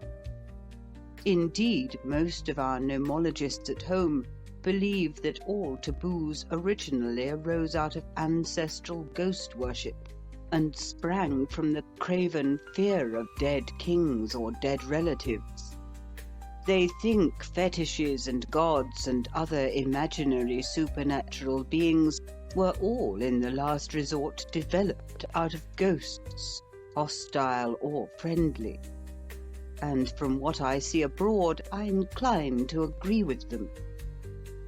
But this mourning superstition now, surely it must do a great deal of harm in poor households in England. People who can very ill afford to throw away good dresses must have to give them up and get new black ones, and that often at the very moment when they're just deprived of the aid of their only support and breadwinner. I wonder it doesn't occur to them that this is absolutely wrong, and that they oughtn't to prefer the meaningless fetish to their clear moral duty. "They're afraid of what people would say of them," Frida ventured to interpose. "You see, we're all so frightened of breaking through an established custom." Yes, I notice that always, wherever I go in England. Bertram answered. There's apparently no clear idea of what's right and wrong at all in the ethical sense, as apart from what's usual. I was talking to a lady up in London today about a certain matter I may perhaps mention to you by and by, when occasion serves. And she said she'd been always brought up to think so and so. It seemed to me a very queer substitute indeed for thinking. I never thought of that, Frida answered slowly. I've said the same thing 100 times over myself before now, and I see how irrational it is. But there, Mr. Ingledew, that's why I always like talking with you so much. You make one take such a totally new view of things. She looked down and was silent a minute. Her breast heaved and fell. She was a beautiful woman, very tall and queenly. Bertram looked at her and paused. Then he went on hurriedly, just to break the awkward silence. And this dance at Exeter, then? I suppose you won't go to it? Oh, I can't, of course, Frida answered quickly. And my 2 other nieces, Robert's side, you know, who have nothing at all to do with my brother Tom's wife out there in India. They'll be so disappointed. I was going to take them down to it. Nasty thing. How annoying of her. She might have chosen some other time to go and die, I'm sure, than just when she knew I wanted to go to Exeter. Well, if it would be any convenience to you, Bertram put in with a serious face. I'm rather busy on Wednesday, but I could manage to take up a portmanteau to town with my dress things in the morning, meet the girls at Paddington, and run down by the evening express in time to go with them to the hotel you meant to stop at. They're those 2 pretty blondes I met here at tea last Sunday, aren't they? Frida looked at him, half incredulous. He was very nice, she knew, and very quaint and fresh and unsophisticated and unconventional. But could he be really quite so ignorant of the common usages of civilized society as to suppose it possible he could run down alone with 2 young girls to stop by themselves without even a chaperone at an hotel at Exeter? She gazed at him curiously. Oh, Mr. Ingledew, she said, now you're really too ridiculous. Bertram coloured up like a boy. If she had been in any doubt before as to his sincerity and simplicity, she could be so no longer. Oh, I forgot about the taboo, he said. I'm so sorry I hurt you. I was only thinking what a pity those 2 nice girls should be cheated out of their expected pleasure by a silly question of pretended mourning, where even you yourself, who have got to wear it, don't assume that you feel the slightest tinge of sorrow. I remember now, of course, what a lady told me in London the other day.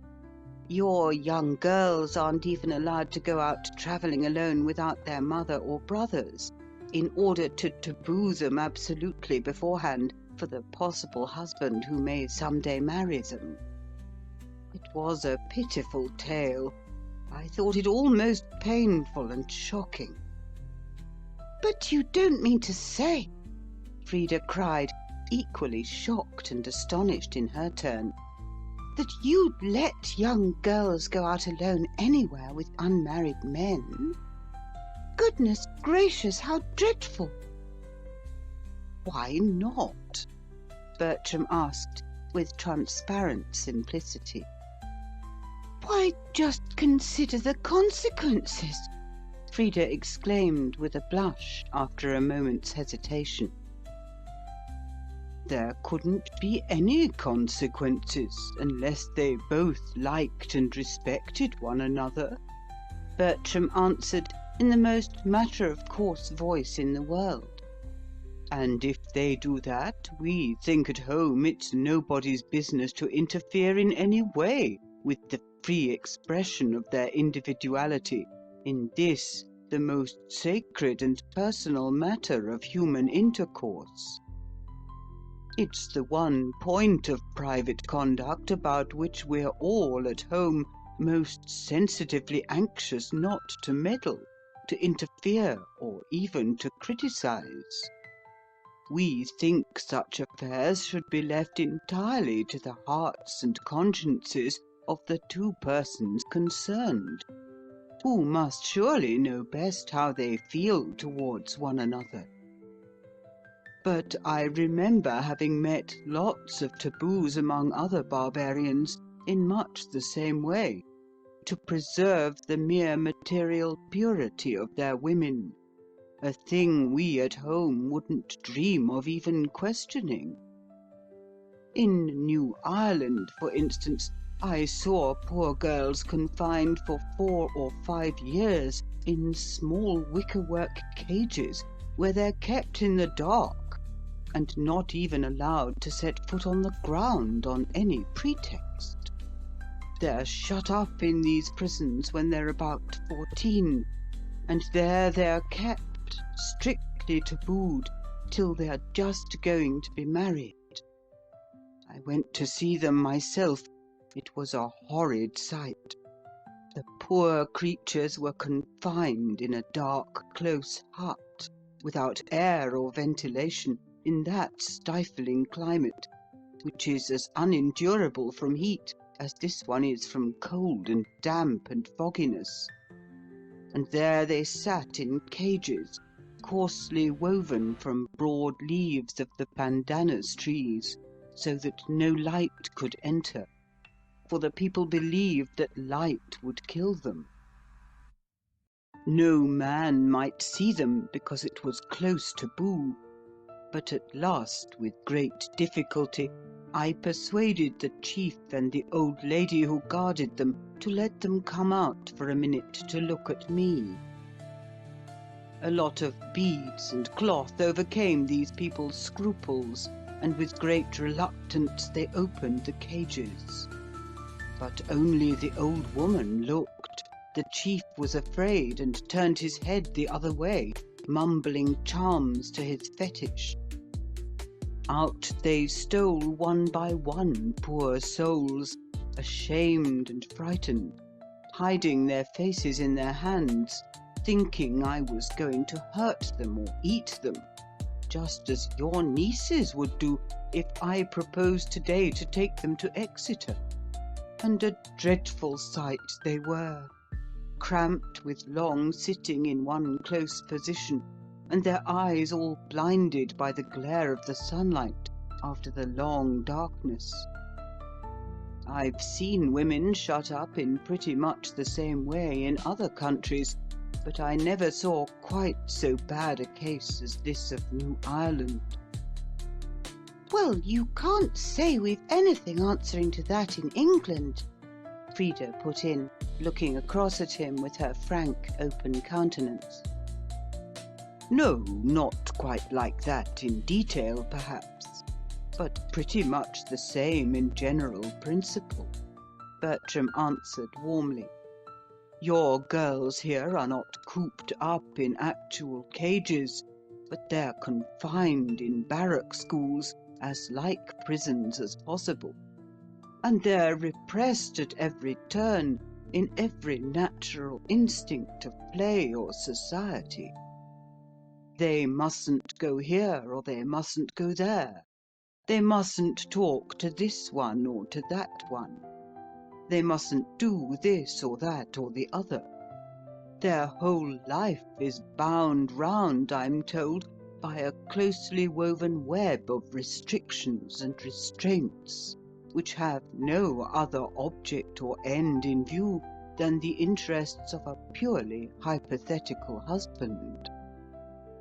The Chinese cramp their women's feet to make them small and useless, you cramp your women's brains for the self-same purpose. Even lights excluded, for they mustn't read books that would make them think. They mustn't be allowed to suspect the bare possibility that the world may be otherwise than as their priests and nurses and grandmothers tell them, though most even of your own men know it well to be something quite different. Why, I met a girl at that dance I went to in London the other evening, who told me she wasn't allowed to read a book called Tess of the d'Urbervilles that I'd read myself, and that seemed to me one of which every young girl and married woman in England ought to be given a copy. It was the one true book I had seen in your country. And another girl wasn't allowed to read another book, which I've since looked at, called Robert Elsmere. An ephemeral thing enough in its way, I don't doubt, but proscribed in her case, for no other reason on earth than because it expressed some mild disbelief as to the exact literary accuracy of those lower Syrian pamphlets to which your priests attach such immense importance. "Oh, Mr. Ingledew!" Frida cried, trembling, yet profoundly interested. "If you talk like that any more, I shan't be able to listen to you." There it is, you see, Bertram continued with a little wave of the hand. You've been so blinded and bedimmed by being deprived of light when a girl, that now, when you see even a very faint ray, it dazzles you and frightens you. That mustn't be so. It needn't, I feel confident. I shall have to teach you how to bear the light. Your eyes, I know, are naturally strong. You were an eagle born. You'd soon get used to it." Frida lifted them slowly, those beautiful eyes, and met his own with genuine pleasure. "Do you think so?" she asked, half whispering. In some dim, instinctive way, she felt this strange man was a superior being, and that every small crumb of praise from him was well worth meriting. "Why, Frida, of course I do," he answered, without the least sense of impertinence. "Do you think if I didn't, I'd have taken so much trouble to try and educate you?" For he had talked to her much in their walks on the hillside. Frida did not correct him for his bold application of her Christian name, though she knew she ought to. She only looked up at him and answered gravely, "I certainly can't let you take my nieces to Exeter." "I suppose not," he replied, hardly catching at her meaning. "One of the girls at that dance the other night told me a great many queer facts about your taboos on these domestic subjects. So I know how stringent and how unreasoning they are. And indeed I found out a little bit for myself, for there was one nice girl there to whom I took a very great fancy, and I was just going to kiss her as I said good night, when she drew back suddenly, almost as if I'd struck her, though we'd been talking together quite confidentially a minute before. I could see she thought I really meant to insult her. Of course I explained it was only what I'd have done to any nice girl at home under similar circumstances, but she didn't seem to believe me. And the oddest part of it all was that all the time we were dancing, I had my arm round her waist, as all the other men had theirs round their partners.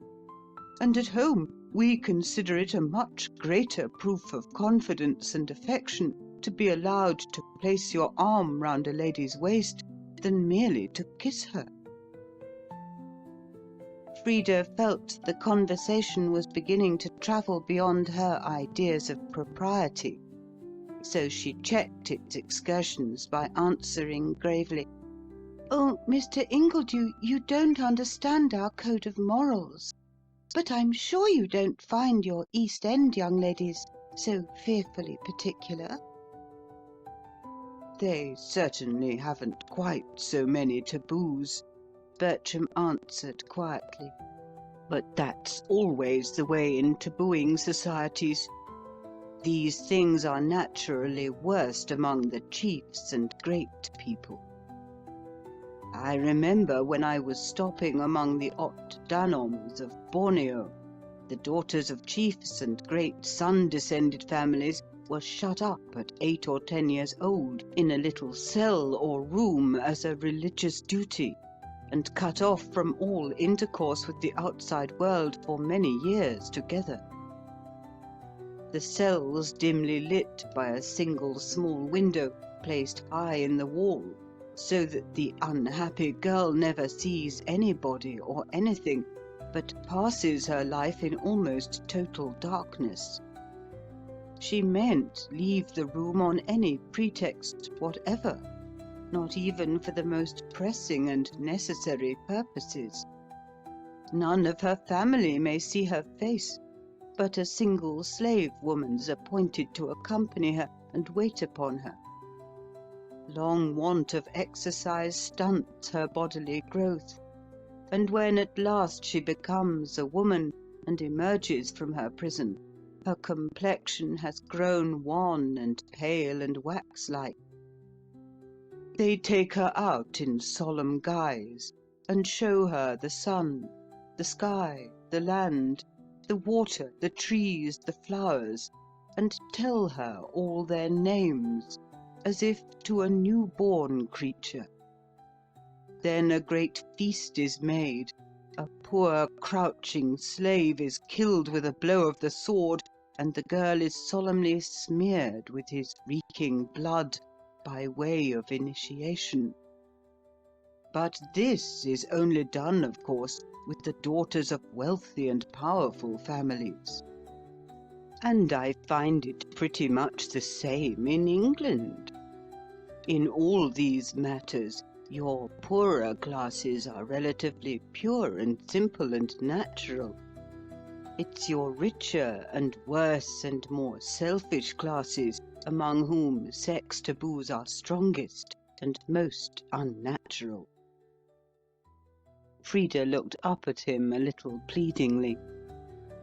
"Do you know, Mr. Ingledew," she said in a trembling voice, "I'm sure you don't mean it for intentional rudeness, but it sounds to us very like it when you speak of our taboos and compare us openly to these dreadful savages. I'm a woman, I know, but I don't like to hear you speak so about my England." The words took Bertram fairly by surprise. He was wholly unacquainted with that rank form of provincialism which we know as patriotism. He leaned across towards her with a look of deep pain on his handsome face. "Oh, Mrs. Monteith," he cried earnestly, "if you don't like it, I'll never again speak of them as taboos in your presence. I didn't dream you could object. It seems so natural to us, well, to describe like customs by like names in every case. But if it gives you pain, why, sooner than do that, I'd never again say a single word while I live about an English custom." His face was very near hers, and he was a son of Adam like all the rest of us, not a being of another sphere, as Frida was sometimes half tempted to consider him.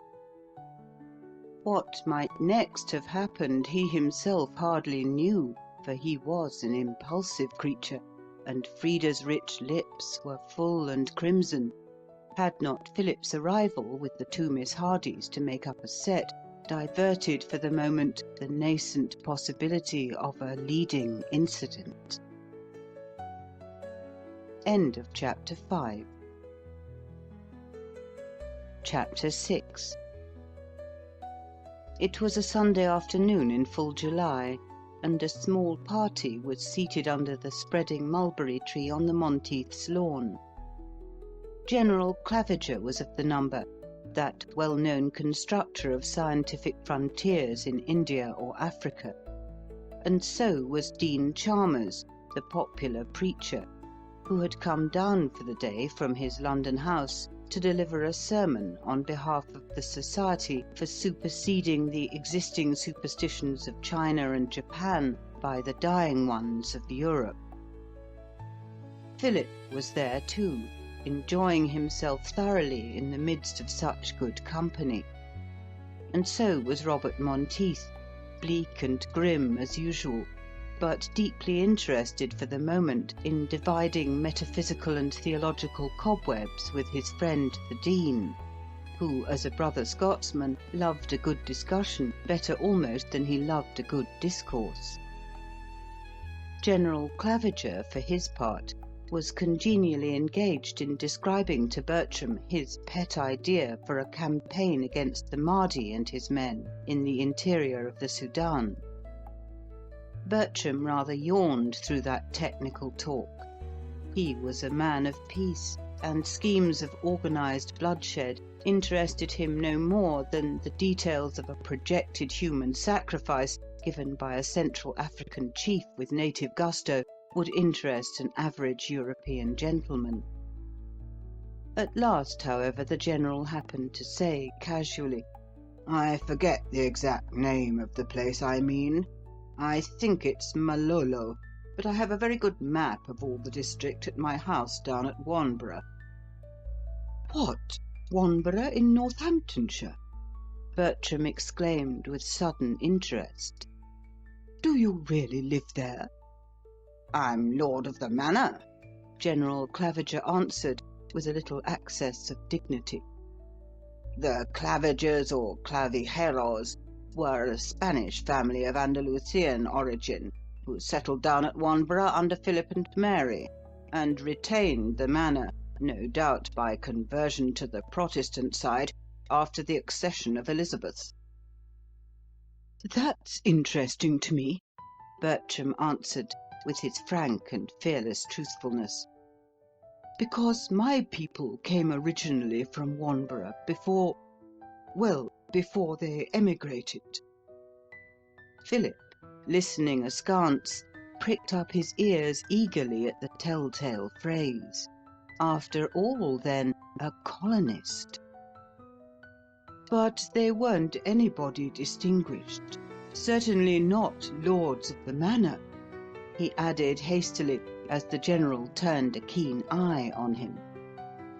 Are there any Ingledews living now in the Wanborough district?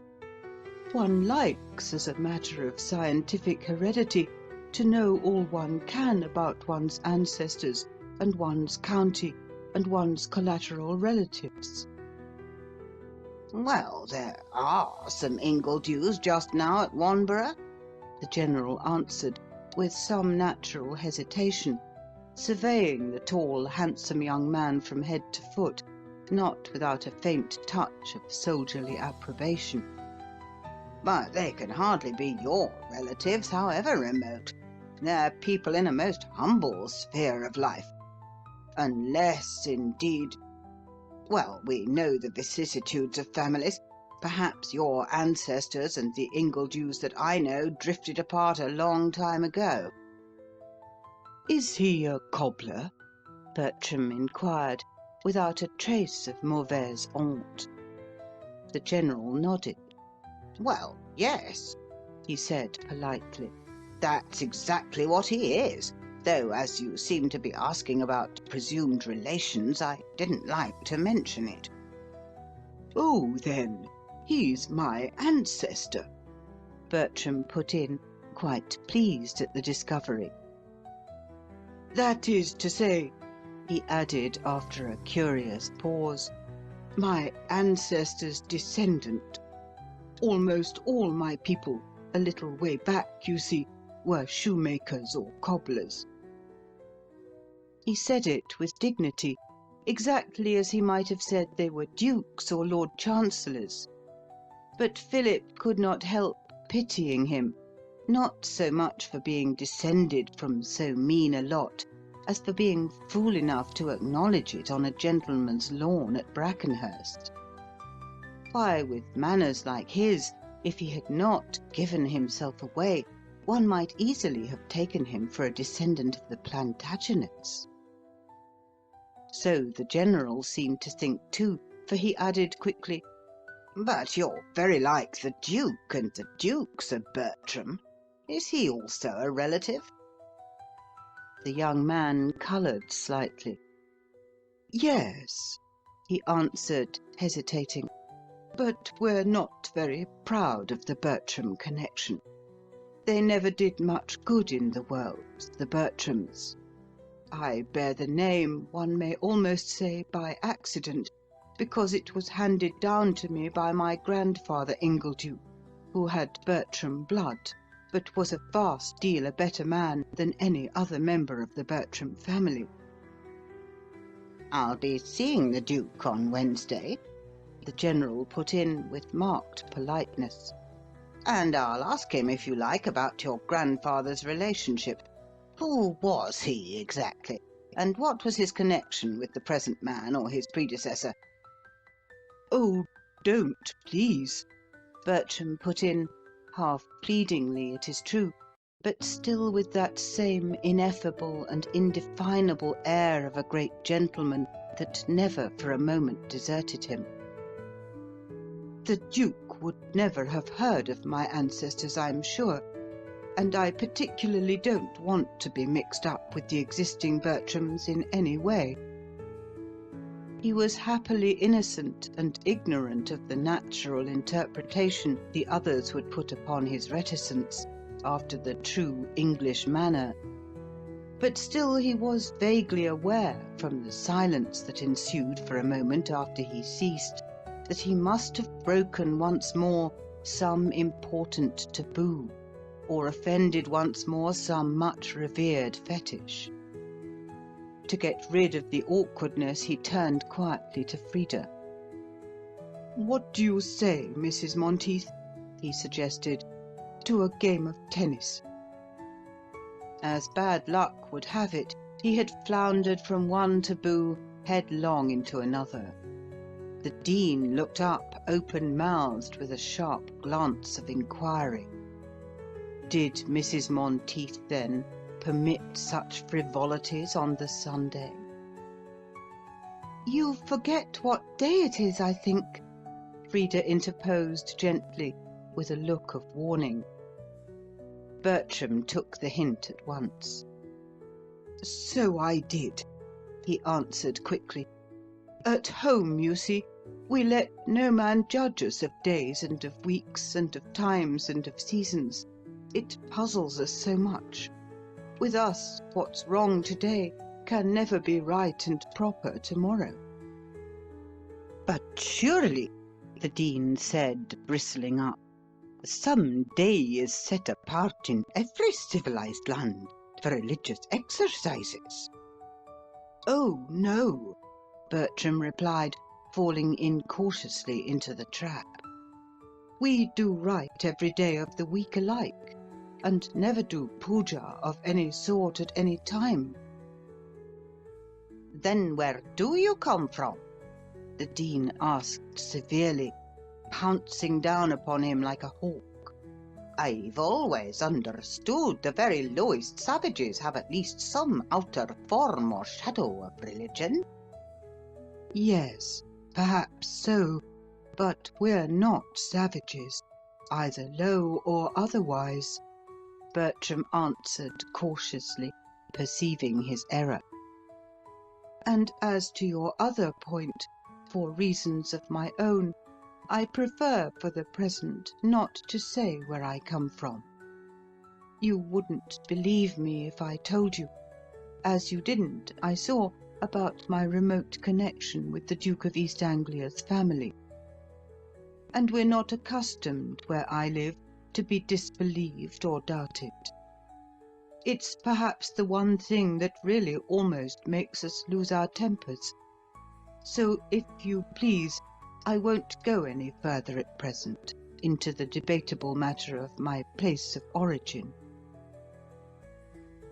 He rose to stroll off into the gardens, having spoken all the time in that peculiarly grave and dignified tone that seemed natural to him whenever anyone tried to question him closely. Nobody save a churchman would have continued the discussion, but the Dean was a churchman and also a Scot, and he returned to the attack unabashed and unbaffled. "But surely, Mr. Ingledew," he said in a persuasive voice, "your people, whoever they are, must at least acknowledge a creator of the universe." Bertram gazed at him fixedly. His eye was stern. "My people, sir," he said slowly, in very measured words, unaware that one must not argue with a clergyman, "acknowledge and investigate every reality they can find in the universe, and admit no phantoms. They believe in everything that can be shown or proved to be natural and true, but in nothing supernatural, that is to say, imaginary or non-existent. They accept plain facts. They reject pure fantasies. How beautiful those lilies are, Mrs. Monteith. Such an exquisite colour. Shall we go over and look at them?" "Not just now," Frida answered, relieved at the appearance of Martha with the tray in the distance. "Here's tea coming." She was glad of the diversion, for she liked Bertram immensely, and she could not help noticing how hopelessly he had been floundering all that afternoon right into the very midst of what he himself would have called their taboos and joss business. But Bertram was not well out of his troubles yet. Martha brought the round tray, oriental brass finely chased with flowing Arabic inscriptions, and laid it down on the dainty little rustic table. Then she handed about the cups. Bertram rose to help her. "Mayn't I do it for you?" he said, as politely as he would have said it to a lady in her drawing-room. "No, thank you, sir," Martha answered, turning red at the offer, but with the imperturbable solemnity of the well-trained English servant. She knew her place, and resented the intrusion. But Bertram had his own notions of politeness too, which were not to be lightly set aside for local class distinctions. He could not see a pretty girl handing cups to guests without instinctively rising from his seat to assist her. So, very much to Martha's embarrassment, he continued to give his help in passing the cake and the bread and butter. As soon as she was gone, he turned round to Philip. "That's a very pretty girl and a very nice girl," he said simply. "I wonder now, as you haven't a wife, you've never thought of marrying her." The remark fell like a thunderbolt on the assembled group. Even Frida was shocked. Your most open-minded woman begins to draw a line when you touch her class prejudices in the matter of marriage, especially with reference to her own relations. "Why, really, Mr. Ingledew," she said, looking up at him reproachfully, "you can't mean to say you think my brother could marry the parlour-maid?" Bertram saw at a glance, He had once more unwittingly run his head against one of the dearest of these strange people's taboos, but he made no retort openly. He only reflected in silence to himself how unnatural and how wrong they would all think it at home that a young man of Philip's age should remain nominally celibate. How horrified they would be at the abject misery and degradation such conduct on the part of half his caste must inevitably imply for thousands of innocent young girls of lower station, whose lives he now knew were remorselessly sacrificed in vile dens of tainted London to the supposed social necessity that young men of a certain class should marry late in a certain style, and keep a wife in the way she's been accustomed to. He remembered with a checked sigh how infinitely superior they would all at home have considered that wholesome, capable, good-looking Martha to an empty-headed and useless young man like Philip. And he thought to himself how completely taboo had overlaid in these people's minds every ethical idea, how wholly it had obscured the prime necessities of healthy, vigorous, and moral manhood.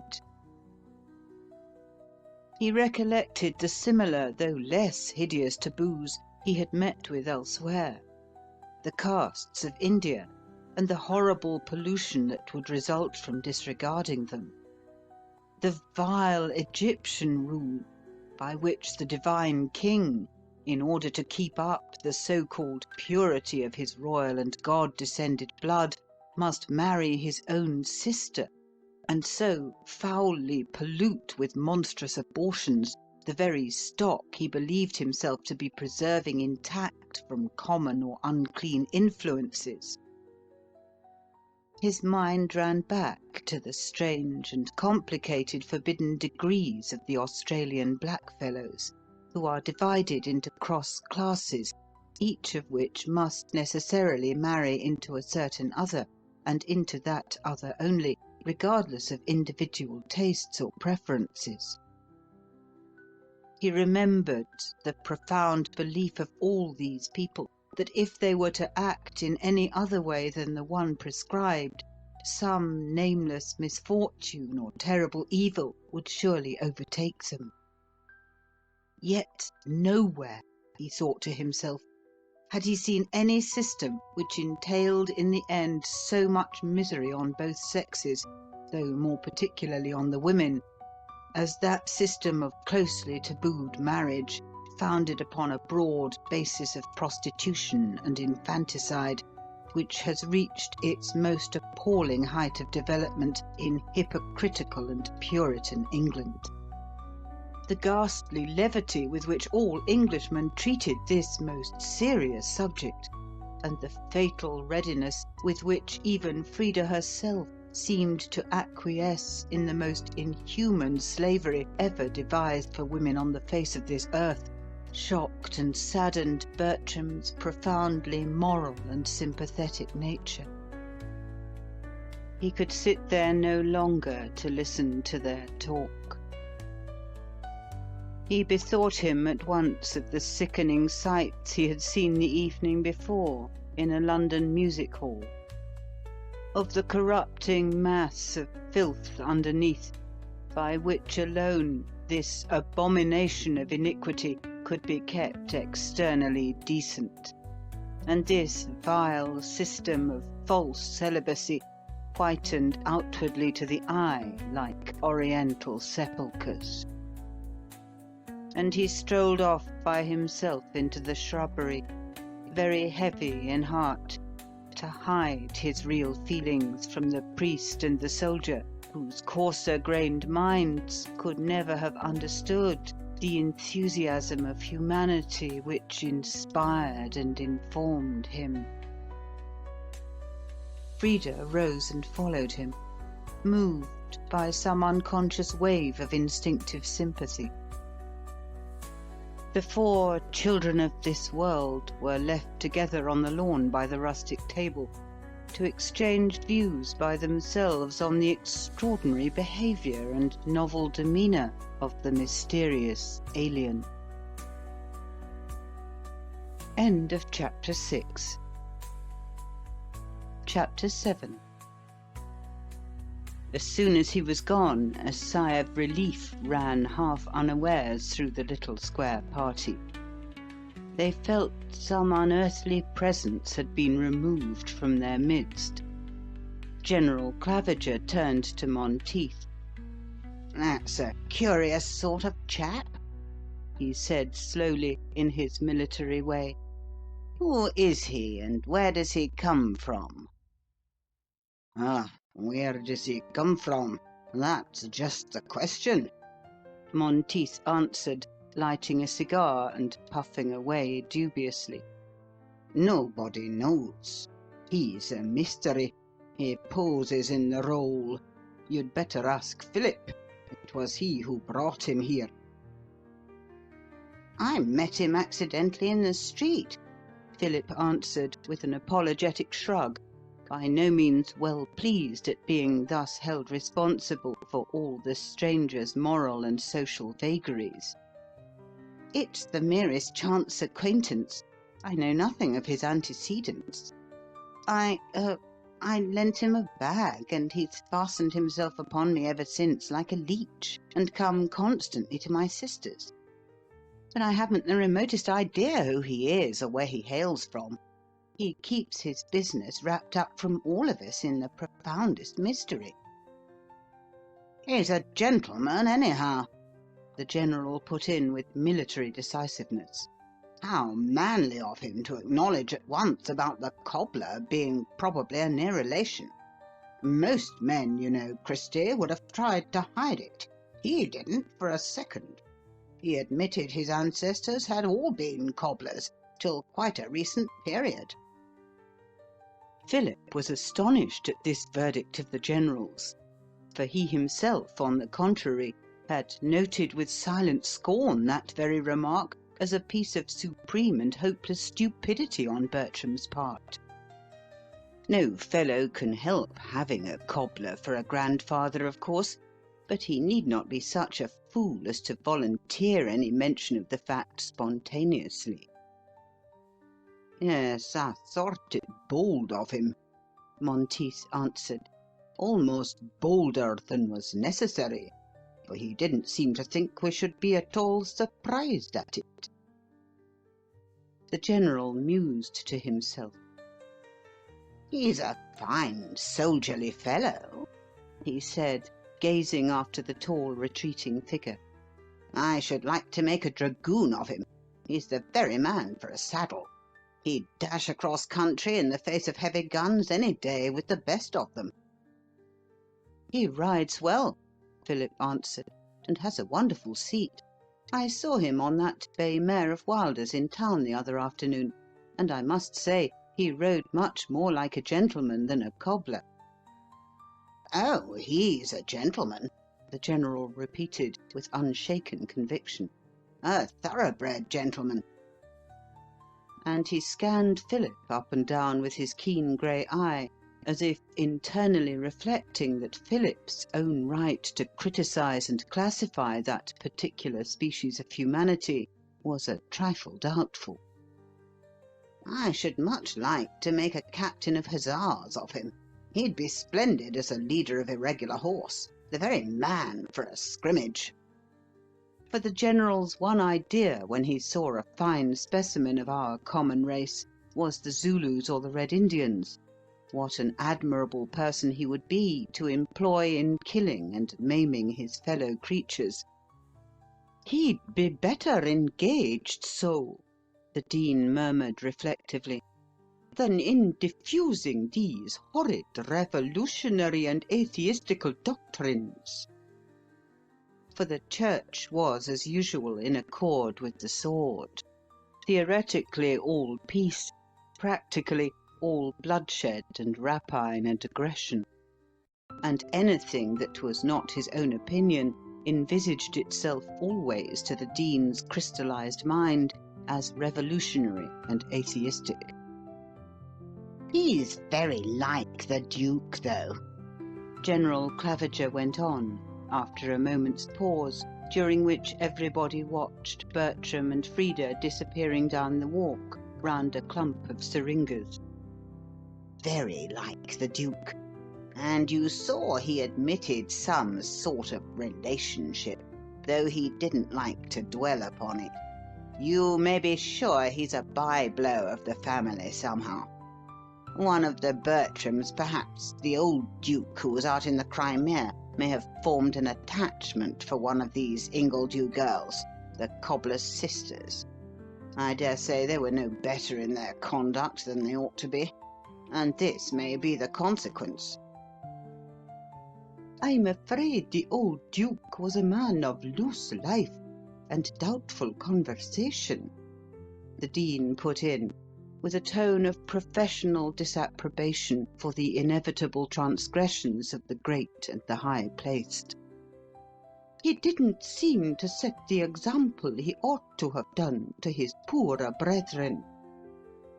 "Oh, he was a thorough old rip, the Duke, if it comes to that," General Claviger responded, twirling his white moustache. "And so's the present man, a rip of the first water. They're a regular bad lot, the Bertrams, root and stock. They never set an example of anything to anybody, bar horse breeding, as far as I'm aware. And even at that, their trainers have always fairly cheated 'em."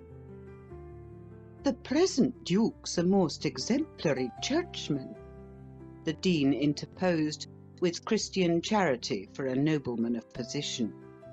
"He gave us a couple of thousand last year for the Cathedral Restoration Fund."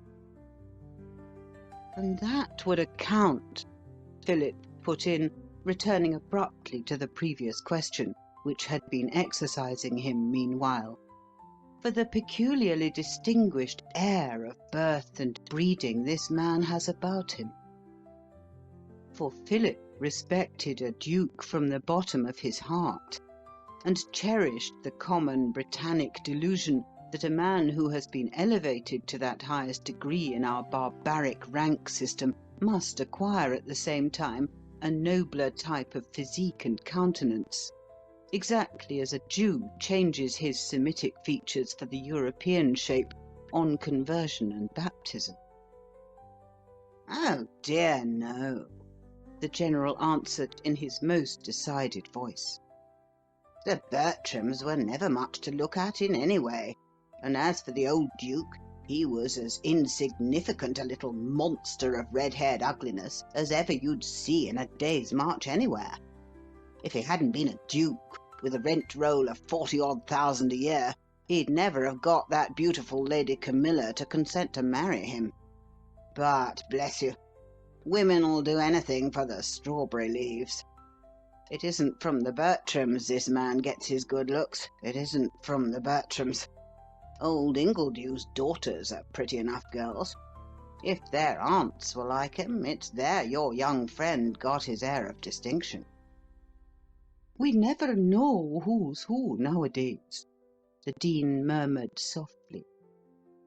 Being himself the son of a small Scotch tradesman, brought up in the Free Kirk, and elevated into his present exalted position by the early intervention of a Balliol scholarship and a studentship of Christ Church, he felt at liberty to moralise in such non-committing terms on the gradual decay of aristocratic exclusiveness.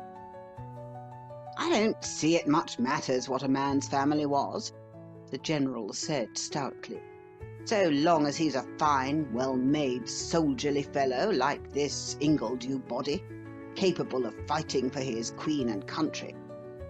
He's an Australian, I suppose. What tall chaps they do send home, to be sure. Those Australians are going to lick us all round the field presently." "That's the curious part of it," Philip answered. "Nobody knows what he is. He doesn't even seem to be a British subject. He calls himself an alien, and he speaks most disrespectfully at times. Well, not exactly perhaps of the Queen in person, but at any rate of the monarchy. Utterly destitute of any feeling of respect for any power of any sort, human or divine, the Dean remarked with clerical severity. For my part, Monteith interposed, knocking his ash off savagely, I think the man's a swindler, and the more I see of him, the less I like him. He's never explained to us how he came here at all, or what the dickens he came for. He refuses to say where he lives, or what's his nationality. He poses as a sort of unexplained Caspar Hauser. In my opinion, these mystery men are always impostors. He had no letters of introduction to anybody at Brackenhurst, and he thrust himself upon Philip in a most peculiar way, ever since which he's insisted upon coming to my house almost daily. I don't like him myself. It's Mrs. Monteith who insists upon having him here. He fascinates me, the General said frankly. I don't at all wonder the women like him. As long as he was by, though I don't agree with one word he says, I couldn't help looking at him and listening to him intently. So he does me, Philip answered, since the General gave him the cue. And I notice it's the same with people in the train. They always listen to him, though sometimes he preaches the most extravagant doctrines. Oh, much worse than anything he said here this afternoon. He's really quite eccentric. What sort of doctrines? The Dean inquired with languid zeal. Not, I hope, irreligious? Oh dear, no, Philip answered. Not that so much. He troubles himself very little, I think, about religion. Social doctrines, don't you know? Such very queer views about women and so forth. Indeed, the Dean said quickly, drawing himself up very stiff. For you touch the ark of God for the modern cleric when you touch the question of the relations of the sexes. And what does he say?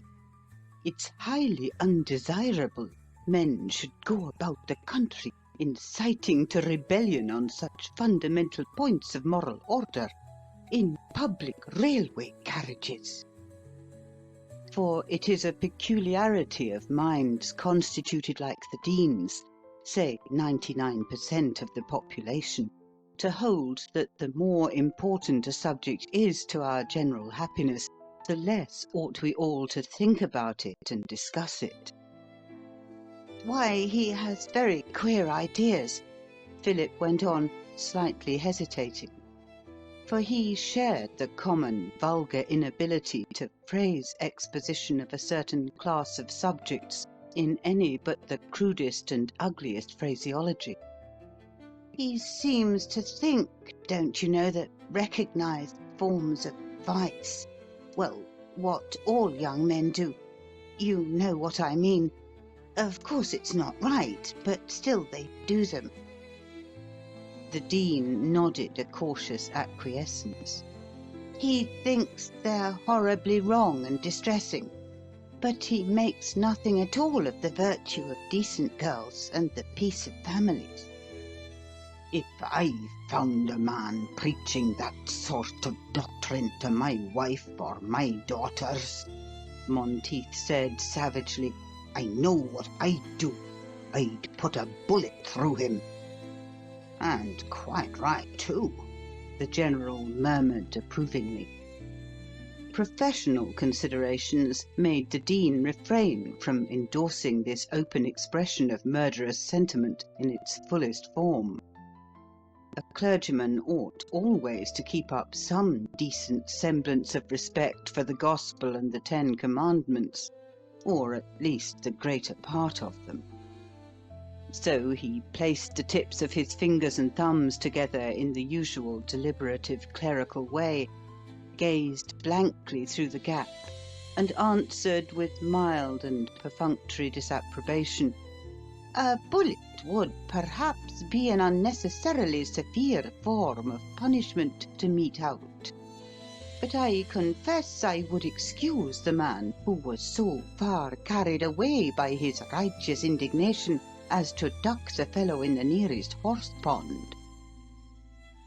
"Well, I don't know about that," Philip replied, with an outburst of unwonted courage and originality.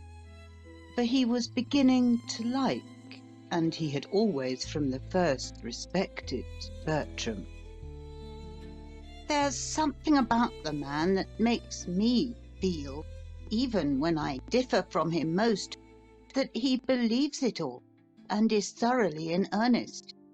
I dare say I'm wrong, but I always have a notion he's a better man than me, in spite of all his nonsense. Higher and clearer and differently constituted. And that if only I could climb to just where he has got, perhaps I should see things in the same light that he does." It was a wonderful speech for Philip, a speech above himself. But all the same, by a fetch of inspiration, he actually made it.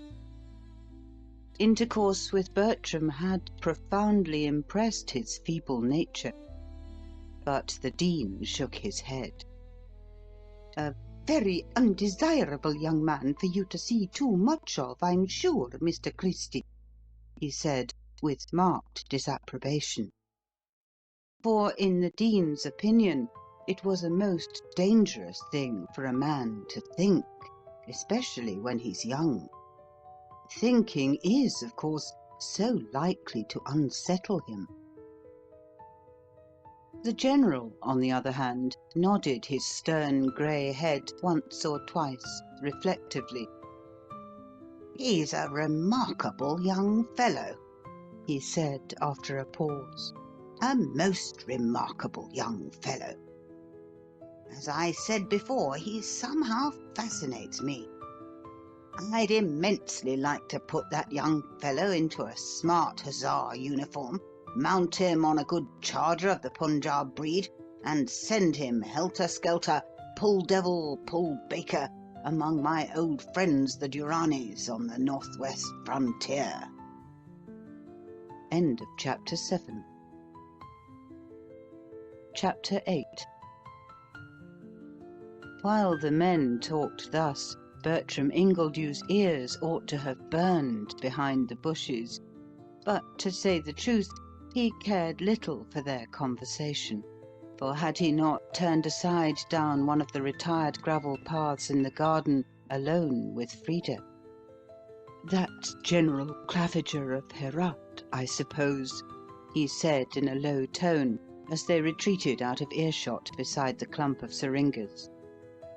"What a stern old man he is, to be sure, with what a stern old face. He looks like a person capable of doing or ordering all the strange things I've read of him in the papers." "Oh, yes," Frida answered, misunderstanding for the moment her companion's meaning. "He's a very clever man, I believe, and a most distinguished officer." Bertram smiled in spite of himself. "Oh, I didn't mean that," he cried, with the same odd gleam in his eyes Frida had so often noticed there. "I meant he looked capable of doing or ordering all the horrible crimes he's credited with in history.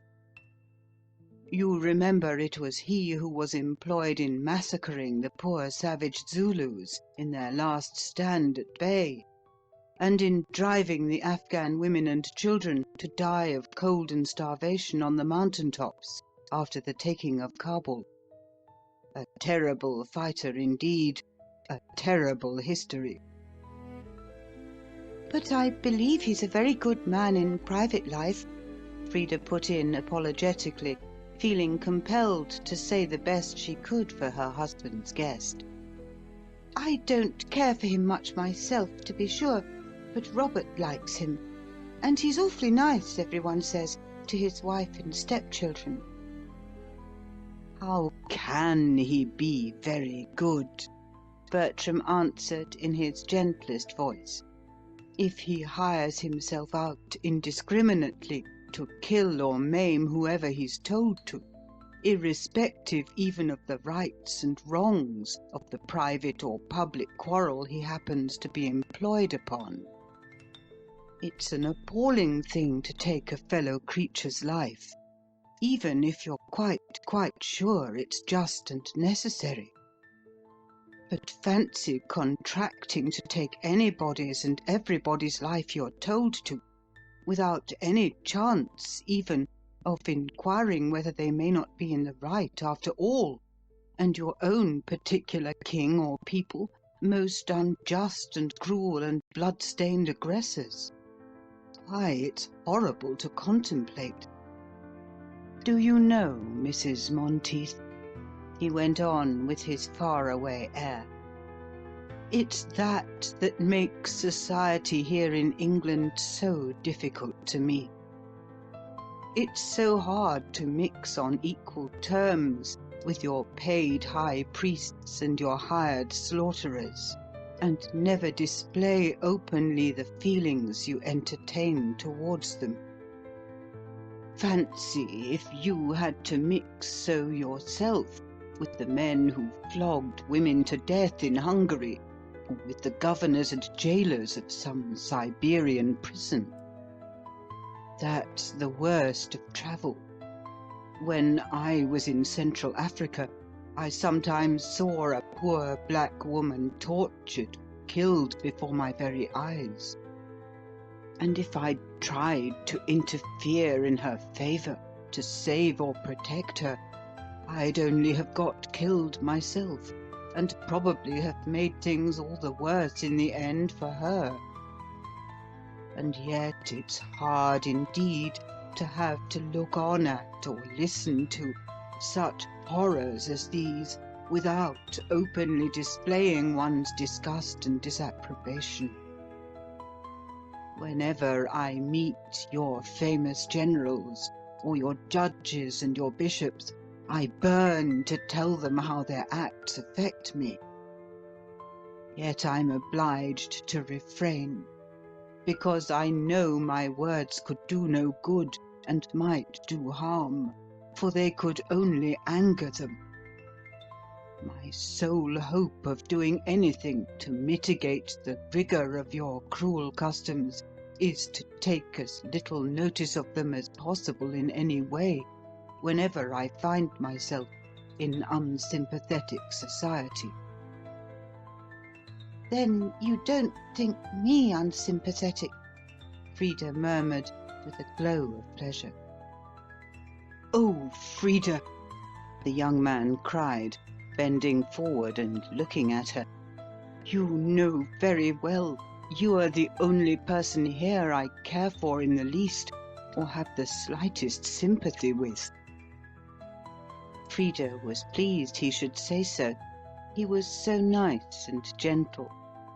But she felt constrained none the less to protest, for form's sake at least, against his calling her once more so familiarly by her Christian name.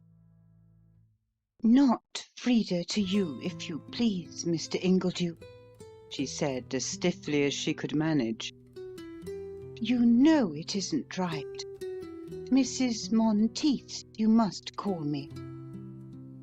But she wasn't as angry somehow at the liberty he had taken as she would have been in anybody else's case. He was so very peculiar. Bertram Ingledew paused and checked himself. "You think I do it on purpose," he said with an apologetic air.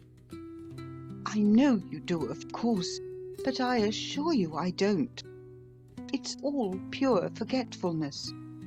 The fact is, nobody can possibly call to mind all the intricacies of your English and European customs at once, unless he's to the manner born and carefully brought up to them from his earliest childhood, as all of you yourselves have been.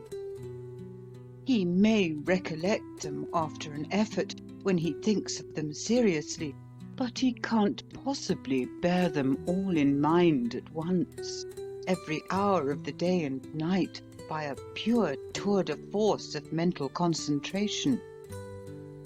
You know it's the same with your people in other barbarous countries.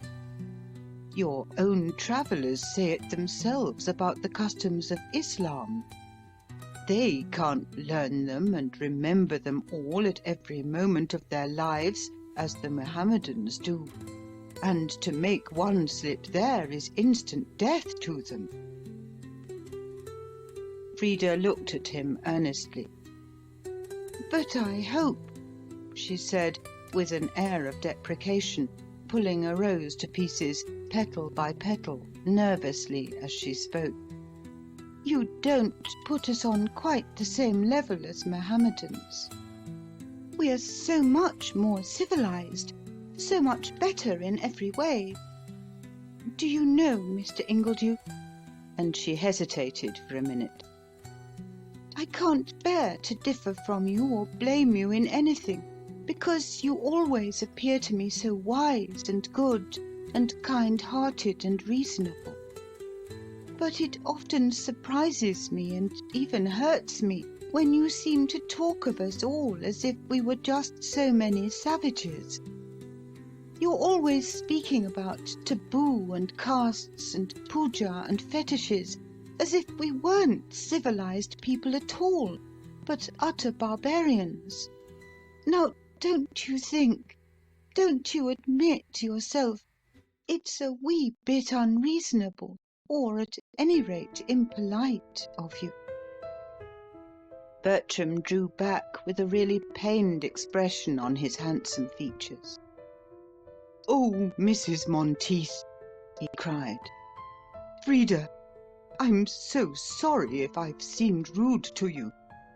It's all the same thing, pure human inability to throw myself into so unfamiliar an attitude. I forget every minute that you do not recognize the essential identity of your own taboos and pujas and fetishes with the similar and often indistinguishable taboos and pujas and fetishes of savages generally. They all come from the same source, and often retain to the end, as in your temple superstitions and your marriage superstitions, the original features of their savage beginnings. And as to your being comparatively civilized, I grant you that at once. Only it doesn't necessarily make you one bit more rational, certainly not one bit more humane or moral or brotherly in your actions." "I don't understand you," Frida cried, astonished. "But there, I often don't understand you. Only I know when you've explained things, I shall see how right you are." Bertram smiled a quiet smile. "You're certainly an apt pupil," he said with brotherly gentleness, pulling a flower as he went, and slipping it softly into her bosom. "Why, what I mean's just this. Civilization, after all, in the stage in which you possess it, is only the ability to live together in great organized communities. It doesn't necessarily imply any higher moral status or any greater rationality than those of the savage. All it implies is greater cohesion, more unity, higher division of functions. But the functions themselves, like those of your priests and judges and soldiers, may be as barbaric and cruel, or as irrational and unintelligent as any that exist among the most primitive peoples. Advance in civilization doesn't necessarily involve either advance in real knowledge of one's relations to the universe, or advance in moral goodness and personal culture. Some highly civilized nations of historic times have been more cruel and barbarous than many quite uncultivated ones. For example, the Romans, at the height of their civilization, went mad drunk with blood at their gladiatorial shows. The Athenians of the age of Pericles and Socrates offered up human sacrifices at the Thargelia, like the veriest savages. And the Phoenicians and Carthaginians, the most civilized commercial people of the world in their time, as the English are now, gave their own children to be burnt alive as victims to Baal. The Mexicans were far more civilized than the ordinary North American Indians of their own day, and even in some respects than the Spanish Christians who conquered, converted, enslaved, and tortured them. But the Mexican religion was full of such horrors as I could hardly even name to you. It was based entirely on cannibalism, as yours is on mammon. Human sacrifices were common, commoner even than in modern England, I fancy. Newborn babies were killed by the priests when the corn was sown, children when it had sprouted, men when it was full grown, and very old people when it was fully ripe. How horrible! Frida exclaimed. Yes, horrible, Bertram answered, like your own worst customs. It didn't show either gentleness or rationality, you'll admit, but it showed what's the one thing essential to civilization: great coherence, high organization, much division, function. Some of the rites these civilized Mexicans performed would have made the blood of kindly savages run cold with horror. They sacrificed a man at the harvest festival by crushing him like the corn between two big flat stones. Sometimes the priests skinned their victim alive and wore his raw skin as a mask or covering, and danced hideous dances so disguised, in honour of the hateful deities whom their fancies had created. Deities even more hateful and cruel, perhaps, than the worst of your own Christian Calvinistic fancies. I can't see myself that civilized people are one whit the better in all these respects than the uncivilized barbarian. They pull together better, that's all. But war, bloodshed, superstition, fetish worship, religious rites, castes, class distinctions, sex taboos, restrictions on freedom of thought, on freedom of action, on freedom of speech, on freedom of knowledge, are just as common in their midst as among the utterly uncivilized. Then what you yourself aim at, Frida said, looking hard at him, for he spoke very earnestly. What you yourself aim at is... Bertram's eyes came back to solid earth with a bound. Oh, what we at home aim at, he said, smiling that sweet, soft smile of his that so captivated Frida, is not mere civilization, though of course we value that too in its meet degree, because without civilization and cooperation no great thing is possible. But rationality and tenderness, We think reason the first good, to recognize truly your own place in the universe, to hold your head up like a man before the face of high heaven, afraid of no ghosts or fetishes or phantoms, to understand that wise and right and unselfish actions are the great requisites in life, not the service of non-existent and misshapen creatures of the human imagination.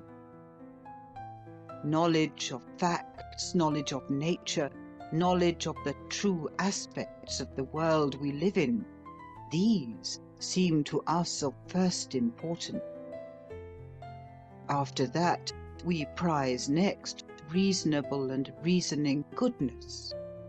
For mere rule of thumb goodness, which comes by rote and might so easily degenerate into formalism or superstition, has no honour among us, but rather the contrary. If anyone were to say with us, after he had passed his first infancy, that he always did such and such a thing because he had been told it was right by his parents or teachers, still more because priests or fetish men had commanded it, he would be regarded not as virtuous, but as feeble or wicked, a sort of moral idiot, unable to distinguish rationally for himself between good and evil. That's not the sort of conduct we consider right or befitting the dignity of a grown man or woman, an ethical unit in an enlightened community. Rather is it their prime duty to question all things, to accept no rule of conduct or morals as sure till they have thoroughly tested it. Mr. Ingledew, Frida exclaimed, do you know, when you talk like that, I always long to ask you where on earth you come from, and who are these your people you so often speak about? A blessed people. I would like to learn about them, and yet I'm afraid to. You almost seem to me like a being from another planet. The young man laughed a quiet little laugh of deprecation, and sat down on the garden bench beside the yellow rose-bush. "Oh dear no, Frida," he said, with that transparent glance of his. "Now don't look so vexed. I shall call you Frida if I choose. It's your name, and I like you. Why let this funny taboo of one's own real name stand in the way of reasonable friendship? In many savage countries, a woman's never allowed to call her husband by his name, or even to know it, or, for the matter of that, to see him in the daylight. In your England, the arrangement's exactly reversed. No man's allowed to call a woman by her real name unless she's tabooed for life to him, what you Europeans call married to him. But let that pass. If one went on pulling oneself up short at every one of your customs, one'd never get any further in any question one was discussing. Now, don't be deceived by nonsensical talk about living beings in other planets. There are no such creatures. It's a pure delusion of the ordinary egotistical human pattern. When people chatter about life in other worlds, they don't mean life, which of a sort there may be there. They mean human life, a very different and much less important matter. Well, how could there possibly be human beings or anything like them in other stars or planets? The conditions are too complex, too peculiar, too exclusively mundane. We are things of this world, and of this world only. Don't let's magnify our importance. We're not the whole universe. Our race is essentially a development from a particular type of monkey-like animal, the Andropithecus of the Upper Uganda Eocene.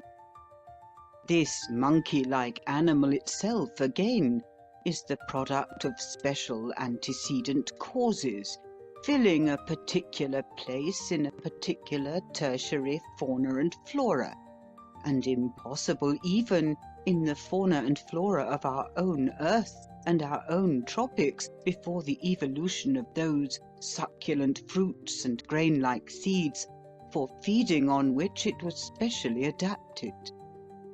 Without edible fruits, in short, there could be no monkey, and without monkeys there could be no man. But mayn't there be edible fruits in the other planets? Frida inquired, half timidly, more to bring out this novel aspect of Bertram's knowledge than really to argue with him, for she dearly loved to hear his views of things. They were so fresh and unconventional. Edible fruits, yes, possibly, and animals or something more or less like animals to feed upon them. But even if there are such, which planetoscopists doubt, they must be very different creatures in form and function from any we know on this one small world of ours. For just consider, Frida, what we mean by life. We mean a set of simultaneous and consecutive changes going on in a complex mass of organized carbon compounds. When most people say life, however, especially here with you, where education is undeveloped, they aren't thinking of life in general at all, which is mainly vegetable, but only of animal and often indeed of human life. Well then, consider, even on this planet itself, how special are the conditions that make life possible.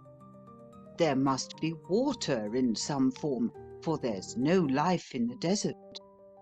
There must be heat up to a certain point, and not above or below it, for fire kills, and there's no life at the poles, as among alpine glaciers.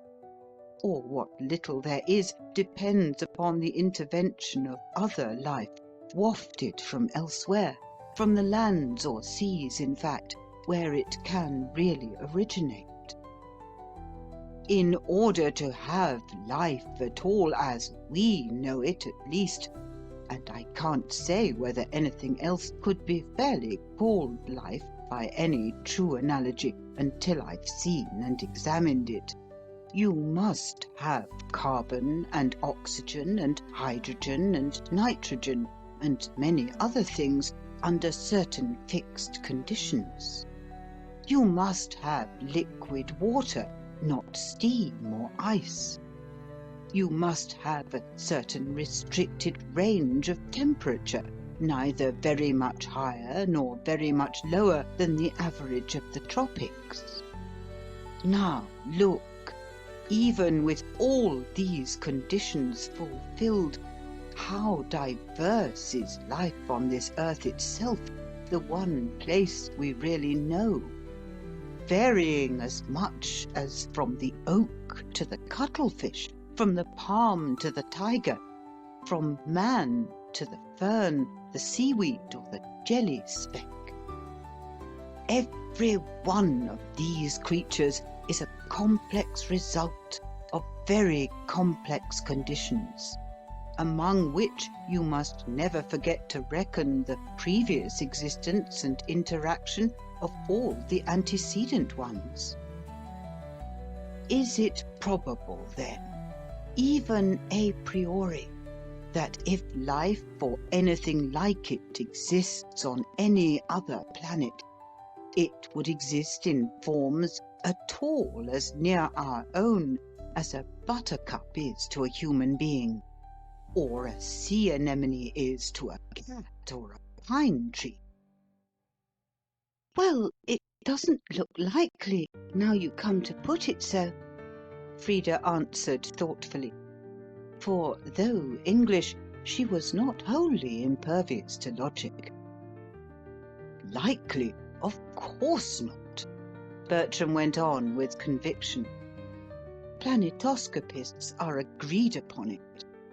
And above all, why should one suppose the living organisms or their analogues, if any such there are, in the planets or fixed stars, possess any such purely human and animal faculties as thought and reason? That's just like our common human narrowness. If we were oaks, I suppose, we would only interest ourselves in the question whether acorns existed in Mars and Saturn. He paused a moment, then he added in an afterthought, No, Frida, you may be sure all human beings, you and I alike, and thousands of others a great deal more different, are essential products of this one wee planet, and of particular times and circumstances in its history. We differ only as birth and circumstances have made us differ. There is a mystery about who I am and where I come from. I won't deny it. But it isn't by any means so strange or so marvellous a mystery as you seem to imagine. One of your own old sacred books says, as I remember hearing in the joss house I attended one day in London, God hath made of one blood all the nations of the earth.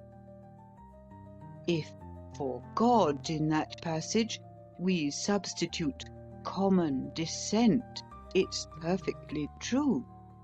We are all of one race, and I confess, when I talk to you, every day I feel our unity more and more profoundly. He bent over on the bench and took her tremulous hand.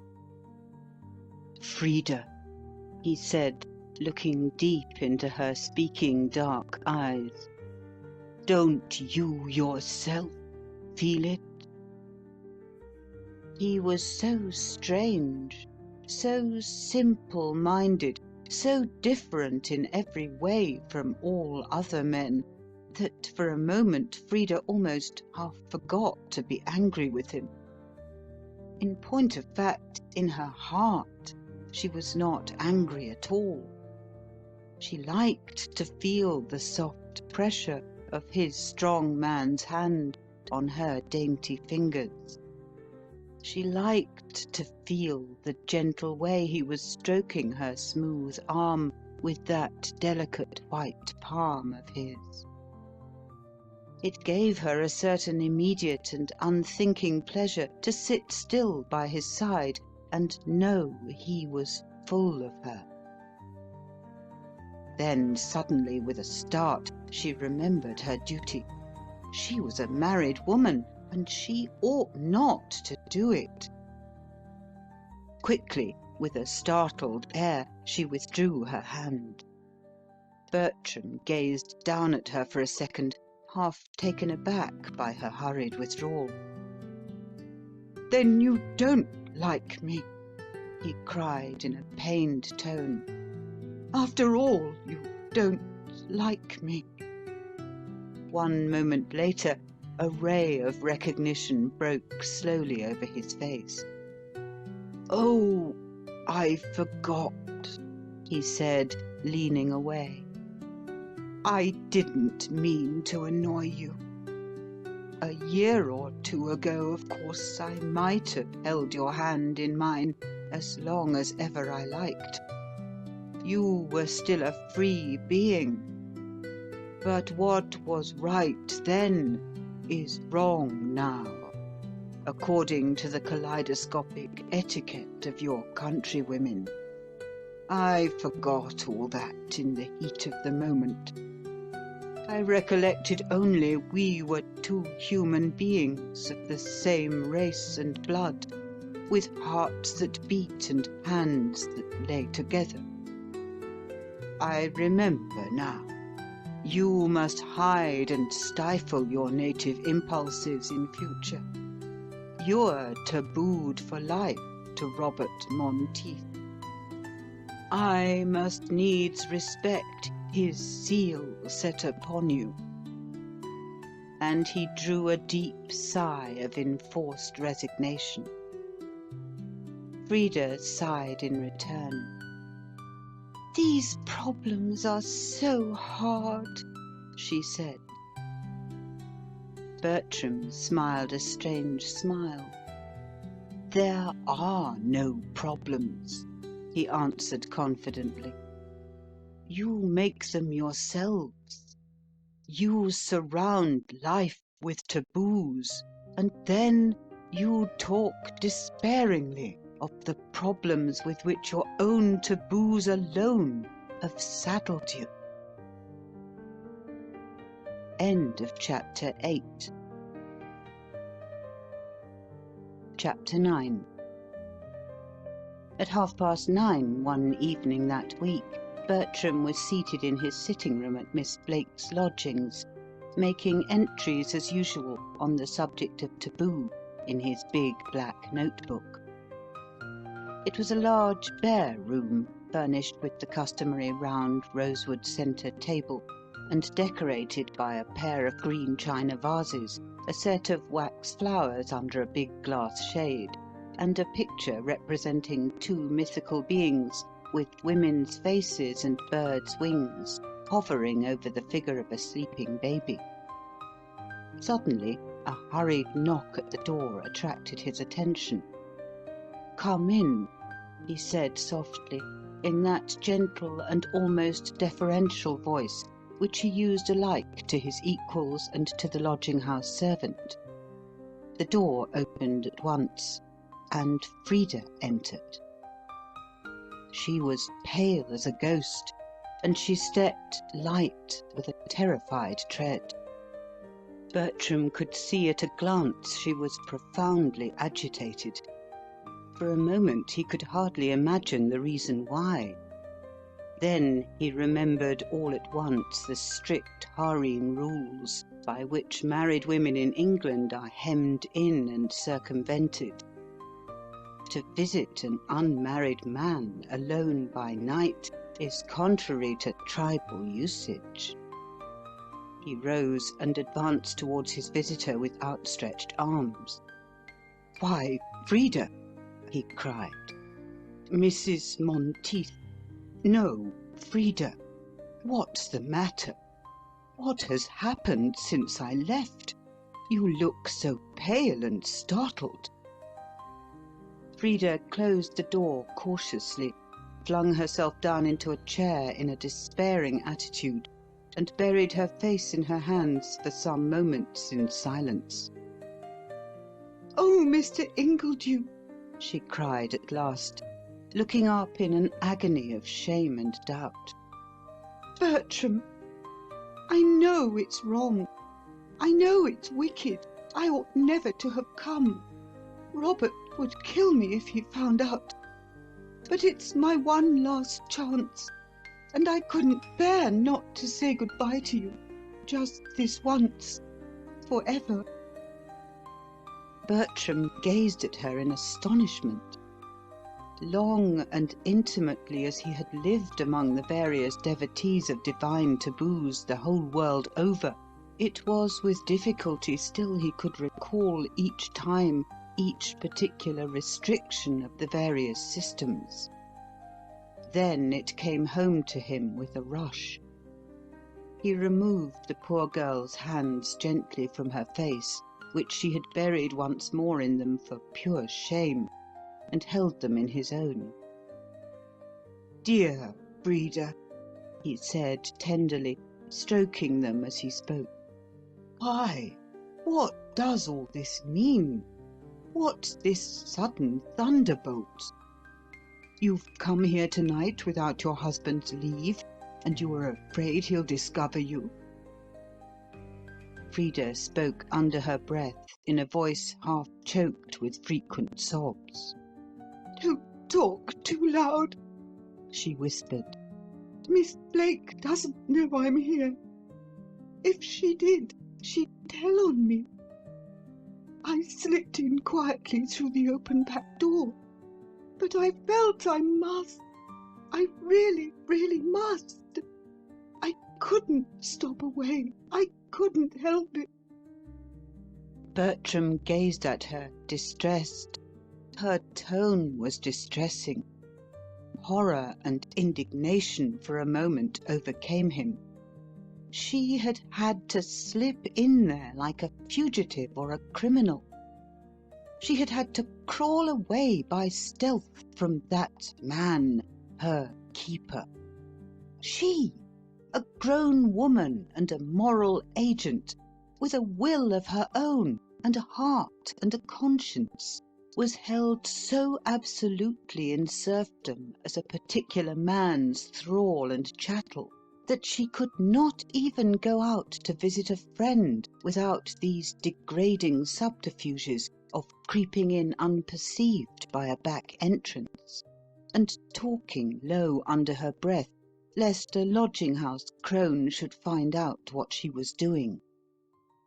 And all the world of England was so banded in league with the slave-driver against the soul he enslaved, that if Miss Blake had seen her, she could hardly have come in, while, once in, she must tremble and whisper and steal about with muffled feet for fear of discovery in this innocent adventure. He held his breath with stifled wrath. It was painful and degrading.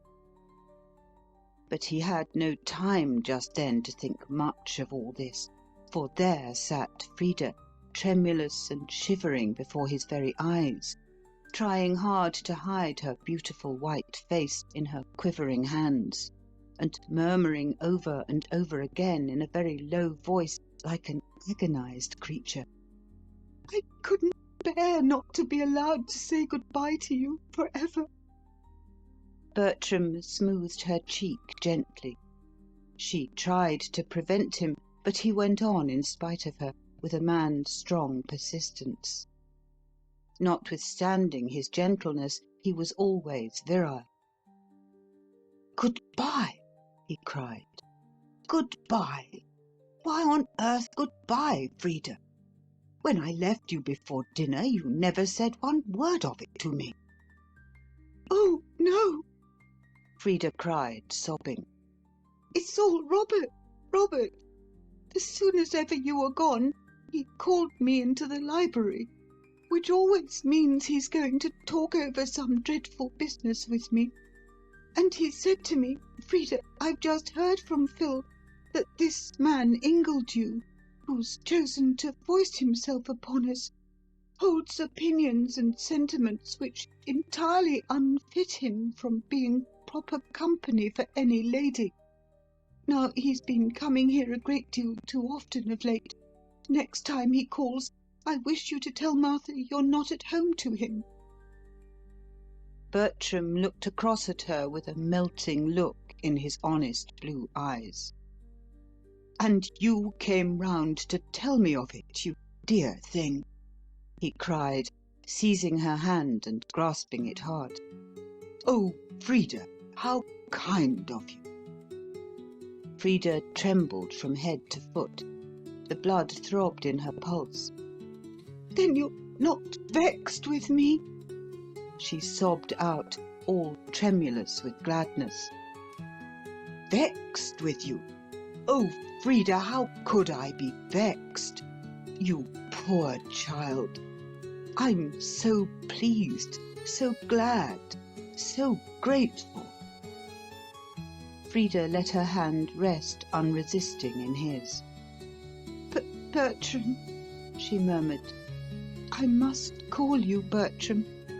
I couldn't help it, you know. I like you so much. I couldn't let you go forever without just saying goodbye to you." "You don't like me, you love me," Bertram answered with masculine confidence. "No, you needn't blush, Frida. You can't deceive me. My darling, you love me, and you know I love you. Why should we two make any secret about our hearts any longer?" He laid his hand on her face again, making it tingle with joy. "Frida," he said solemnly, "you don't love that man you call your husband. You haven't loved him for years. You never really loved him." There was something about the mere sound of Bertram's calm voice that made Frida speak the truth more plainly and frankly than she could ever have spoken it to any ordinary Englishman. Yet she hung down her head even so, and hesitated slightly. "Just at first," she murmured half inaudibly, "I used to think I loved him. At any rate, I was pleased and flattered he should marry me." "Pleased and flattered?"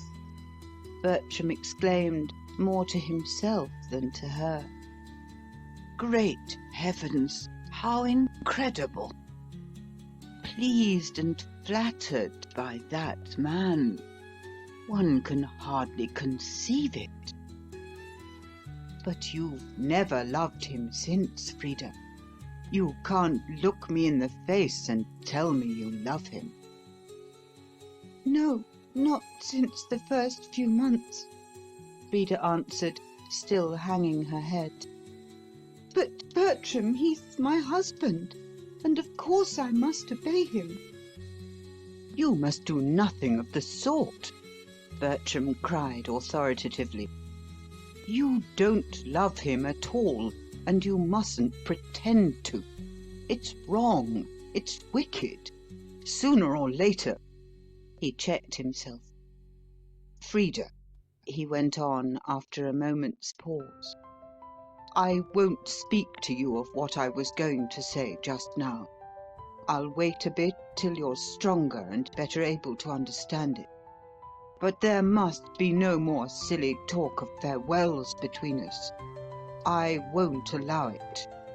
You're mine now, 1,000 times more truly mine than ever you were Monteith's, and I can't do without you.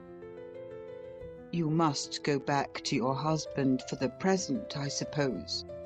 The circumstances compel it, though I don't approve of it.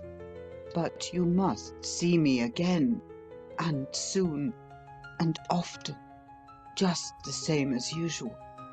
I won't go to your house, of course. The house is Monteith's, and everywhere among civilized and rational races the sanctity of the home is rightly respected. But you yourself, he has no claim or right to taboo, and if I can help it, he shan't taboo you. You may go home now tonight, dear one, but you must meet me often.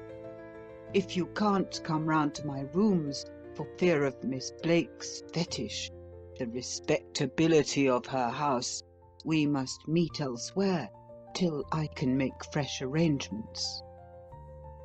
Frida gazed up at him in doubt. "But will it be right, Bertram?" she murmured. The man looked down into her big eyes in dazed astonishment.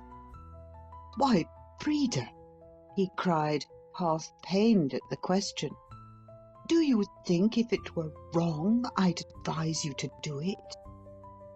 I'm here to help you, to guide you, to lead you on by degrees to higher and truer life. How can you imagine I'd ask you to do anything on earth unless I felt perfectly sure and convinced it was the very most right and proper conduct? His arm stole round her waist and drew her tenderly towards him. Frida allowed the caress passively. There was a robust frankness about his love-making that seemed to rob it of all taint or tinge of evil. Then he caught her bodily in his arms, like a man who has never associated the purest and noblest of human passions with any lower thought, any baser personality. He had not taken his first lessons in the art of love from the wearied lips of joyless courtesans whom his own kind had debased and unsexed and degraded out of all semblance of womanhood. He bent over the woman of his choice and kissed her chaste warmth. On the forehead first, then, after a short interval, twice on the lips. At each kiss from which she somehow did not shrink, as if recognizing its purity, Frida felt a strange thrill course through and through her. She quivered from head to foot. The scales fell from her eyes. The taboos of her race grew null and void within her. She looked up at him more boldly. "Oh, Bertram," she whispered, nestling close to his side and burying her blushing face in the man's curved bosom. "I don't know what you've done to me, but I feel quite different, as if I'd eaten the fruit of the tree of knowledge of good and evil." "I hope you have," Bertram answered in a very solemn voice. "For, Frida, you will need it." He pressed her close against his breast, and Frida Monteith, a free woman at last, clung there many minutes, with no vile inherited sense of shame or wrongfulness. "I can't bear to go," she cried, still clinging to him and clutching him tight. "I'm so happy here, Bertram. Oh, so happy, so happy." "Then why go away at all?" Bertram asked quite simply. Frida drew back in horror. "Oh, I must," she said, coming to herself. "I must, of course, because of Robert." Bertram held her hand, smoothing it all the while with his own, as he mused and hesitated. "Well, it's clearly wrong to go back," he said, after a moment's pause. "You ought never, of course, to spend another night with that man you don't love and should never have lived with. But I suppose that's only a counsel of perfection. Too hard a saying for you to understand or follow for the present. You'd better go back, just tonight. And as time moves on, I can arrange something else for you. But when shall I see you again? For now you belong to me. I sealed you with that kiss. When will you come and see me?" "I can't come here, you know," Frida whispered, half terrified. "For if I did, Miss Blake would see me." Bertram smiled a bitter smile to himself. "So she would," he said, musing. "And though she's not the least interested in keeping up Robert Monteith's proprietary claim on your life and freedom, I'm beginning to understand now that it would be an offence against that mysterious and incomprehensible entity they call respectability, if she were to allow me to receive you in her rooms. It's all very curious. But, of course, while I remain, I must be content to submit to it. By and by, perhaps, Frida, we two may manage to escape together from this iron generation.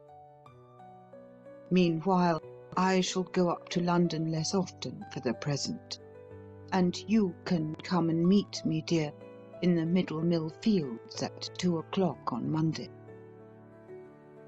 She gazed up at him with perfect trust in those luminous dark eyes of hers. I will, Bertram, she said firmly. She knew not herself what his kiss had done for her, but one thing she knew. From the moment their lips met, she had felt and understood in a flood of vision that perfect love which casteth out fear, and was no longer afraid of him. That's right, darling, the man answered, stooping down and laying his cheek against her own once more. You are mine and I am yours. You are not and never were Robert Monteith's, my Frida. So now, good night till Monday at 2, beside the stile in Middle Mill Meadows. She clung to him for a moment in a passionate embrace. He let her stop there while he smoothed her dark hair with one free hand. Then, suddenly, with a burst, the older feelings of her race overcame her for a minute. She broke from his grasp and hid her head all crimson in a cushion on the sofa. 1 second later, again, she lifted her face unabashed. The new impulse stirred her. I'm proud I love you, Bertram, she cried, with red lips and flashing eyes. And I'm proud you love me. With that, she slipped quietly out and walked erect and graceful, no longer ashamed, down the lodging-house passage. End of Chapter 9. Chapter 10. When she returned, Robert Monteith sat asleep over his paper in his easy-chair. It was his wont at night when he returned from business. Frida cast one contemptuous glance as she passed at his burly, unintelligent form and went up to her bedroom. But all that night long she never slept. Her head was too full of Bertram Ingledew. Yet, strange to say, she felt not one qualm of conscience for their stolen meeting. No feminine terror, no fluttering fear disturbed her equanimity. It almost seemed to her as if Bertram's kiss had released her by magic, at once and for ever, from the taboos of her nation. She had slipped out from home unperceived that night in fear and trembling, with many sinkings of heart and dire misgivings, while Robert and Phil were downstairs in the smoking room. She had slunk round, crouching low, to Miss Blake's lodgings, and she had terrified her soul on the way with a good woman's doubts and a good woman's fears as to the wrongfulness of her attempt to say good-bye to the friend she might now no longer mix with. But from the moment her lips and Bertram's touched, all fear and doubt seemed utterly to have vanished. She lay there all night in a fierce ecstasy of love, hugging herself for strange delight, thinking only of Bertram, and wondering what manner of thing was this promised freedom whereof her lover had spoken to her so confidently. She trusted him now. She knew he would do right, and right alone. Whatever he advised, she would be safe in following. Next day, Robert went up to town to business as usual. He was immersed in palm oil. By 1:45, Frida found herself in the fields. But early as she went to fulfill her tryst, Bertram was there before her. He took her hand in his with a gentle pressure, and Frida felt a quick thrill she had never before experienced course suddenly through her. She looked around to right and left to see if they were observed. Bertram noticed the instinctive movement. "My darling," he said in a low voice, "this is intolerable, unendurable.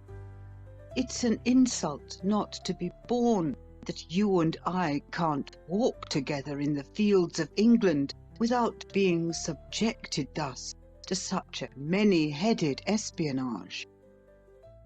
I shall have to arrange something before long, so as to see you at leisure. I can't be so bound by all the taboos of your country."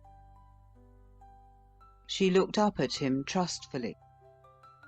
"As you will, Bertram," she answered, without a moment's hesitation. "I know I'm yours now. Let it be what it may, I can do what you tell me." He looked at her and smiled. He saw she was pure woman. He had met at last with a sister soul. There was a long, deep silence. Frida was the first to break it with words. "Why do you always call them taboos, Bertram?"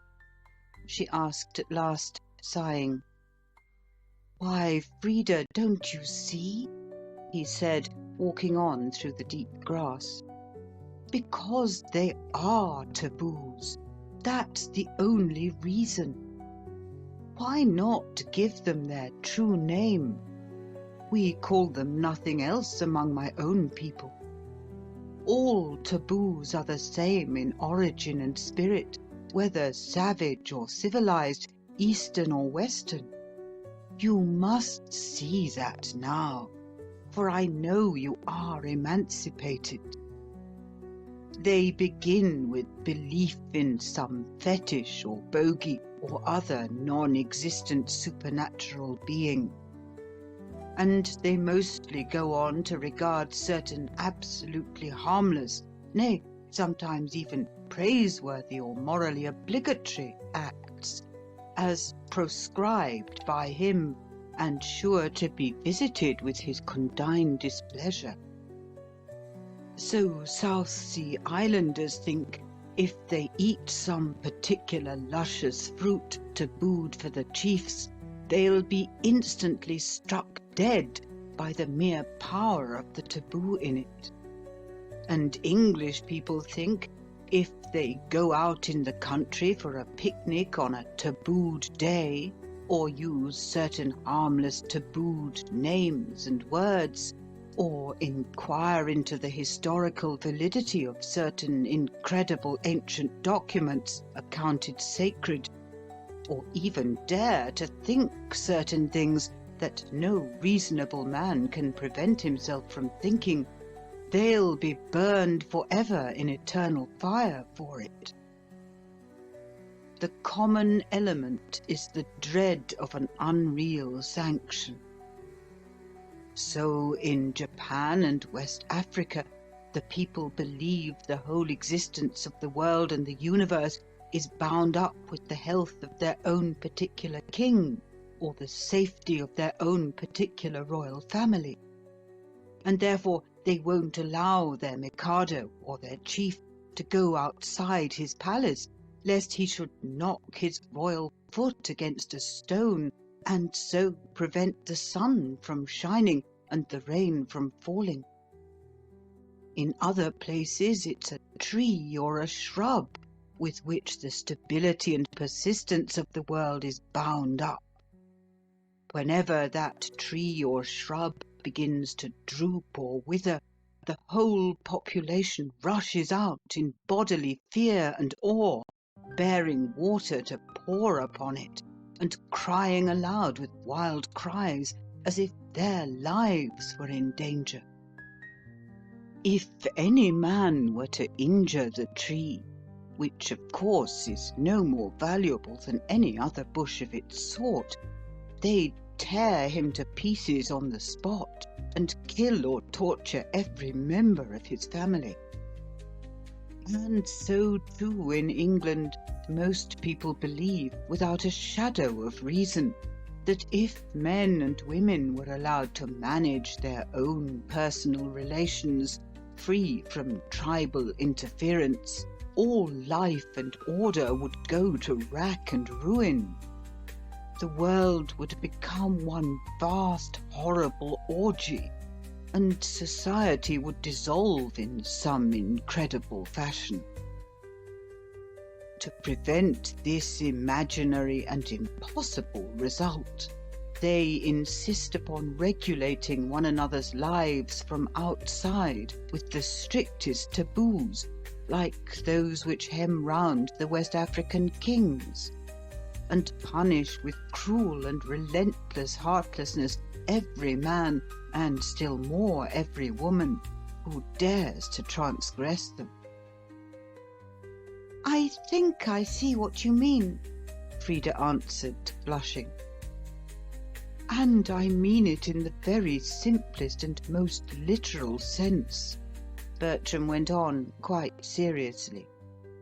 I'd been among you some time before it began to dawn on me that you English didn't regard your own taboos as essentially identical with other people's. To me, from the very first, they seemed absolutely the same as the similar taboos of Central Africans and South Sea Islanders. All of them spring alike from a common origin, the queer, savage belief that various harmless or actually beneficial things may become at times, in some mysterious way, harmful and dangerous. The essence of them all lies in the erroneous idea that if certain contingencies occur, such as breaking an image or deserting a faith, some terrible evil will follow to one man or to the world, which evil, as a matter of fact, there's no reason at all to dread in any way. Sometimes, as in ancient Rome, Egypt, Central Africa, and England, the whole of life gets enveloped at last in a perfect mist and labyrinth of taboos, a cobweb of conventions. The Flamen Dialis at Rome, you know, mightn't ride or even touch a horse. He mightn't see an army under arms, nor wear a ring that wasn't broken, nor have a knot in any part of his clothing. He mightn't eat wheaten flour or leavened bread. He mightn't look at or even mention by name such unlucky things as a goat, a dog, raw meat, haricot beans, or common ivy. He mightn't walk under a vine. The feet of his bed had to be daubed with mud. His hair could only be cut by a free man, and with a bronze knife. He was encased and surrounded, as it were, by endless petty restrictions and regulations and taboos, just like those that now surround so many men, and especially so many young women, here in England. And you think they arise from the same causes? Frida said, half hesitating, for she hardly knew whether it was not wicked to say so. Why, of course they do, Bertram answered confidently. That's not matter of opinion now, it's matter of demonstration. the worst of them all in their present complicated state are the ones that concern marriage and the other hideous sex taboos. They seem to have been among the earliest human abuses, for marriage arises from the Stone Age practice of felling a woman of another tribe with a blow of one's club, and dragging her off by the hair of her head to one's own cave as a slave and drudge. And they are still the most persistent and cruel of any, so much so that your own people, as you know, taboo even the fair and free discussion of this, the most important and serious question of life and morals. They make it, as we would say at home, a refuge for enforced ignorance. For it's well known that early tribes hold the most superstitious ideas about the relation of men to women, and dread the most ridiculous and impossible evils resulting from it. And these absurd terrors of theirs seem to have been handed on intact to civilized races, so that for fear of I know not what ridiculous bogey of their own imaginations, or dread of some unnatural restraining deity, men won't even discuss a matter of so much importance to them all, but rather than let the taboo of silence be broken, will allow such horrible things to take place in their midst as I have seen with my eyes for these last 6 or 7 weeks in your cities. Oh, Frida, you can't imagine what things, for I know they hide them from you. Cruelties of lust and neglect and shame, such as you couldn't even dream of. Women dying of foul disease, in want and dirt, deliberately forced upon them by the will of your society. Destined beforehand for death, a hateful lingering death, a death more disgusting than aught you can conceive. In order that the rest of you may be safely tabooed, each a maid intact for the man who weds her. It's the hatefulest taboo of all the hateful taboos I've ever seen on my wanderings, the unworthiest of a pure or moral community.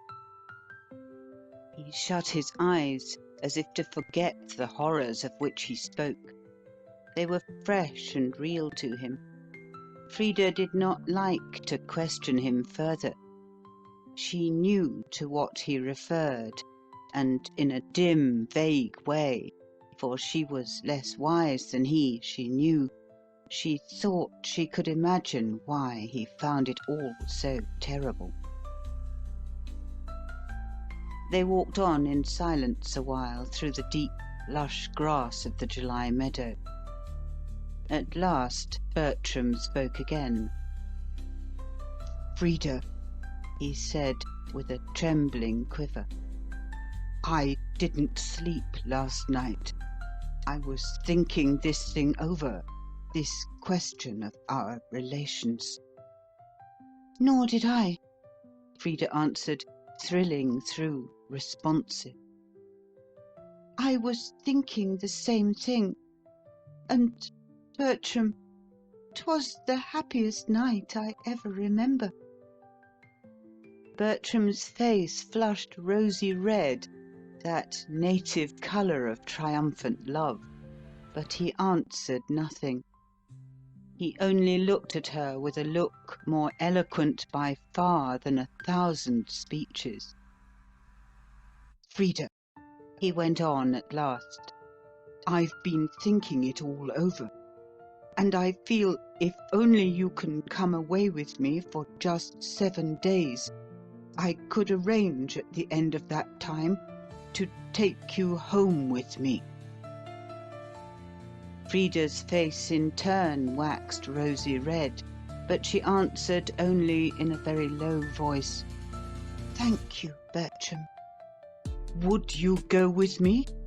Bertram cried, his face aglow with pleasure. "You know it's a very, very long way off, and I can't even tell you where it is or how you get there. But can you trust me enough to try? Are you not afraid to come with me?" Frida's voice trembled slightly. "I'm not afraid, if that's all," she answered in a very firm tone. "I love you, and I trust you, and I could follow you to the world's end, or, if needful, out of it. But there's one other question. Bertram, ought I to?" She asked it more to see what answer Bertram would make to her than from any real doubts, for ever since that kiss last night, she felt sure in her own mind, with a woman's certainty, whatever Bertram told her was the thing she ought to do. But she wanted to know in what light he regarded it. Bertram gazed at her hard. "Why, Frida," he said, "it's right, of course, to go. The thing that's wrong is to stop with that man 1 minute longer than is absolutely necessary. You don't love him. You never loved him. Or, if you ever did, you've long since ceased to do so. Well, then, it's a dishonour to yourself to spend 1 more day with him. How can you submit to the hateful endearments of a man you don't love or care for? How wrong to yourself, how infinitely more wrong to your still unborn and unbegotten children. Would you consent to become the mother of sons and daughters by a man whose whole character is utterly repugnant to you?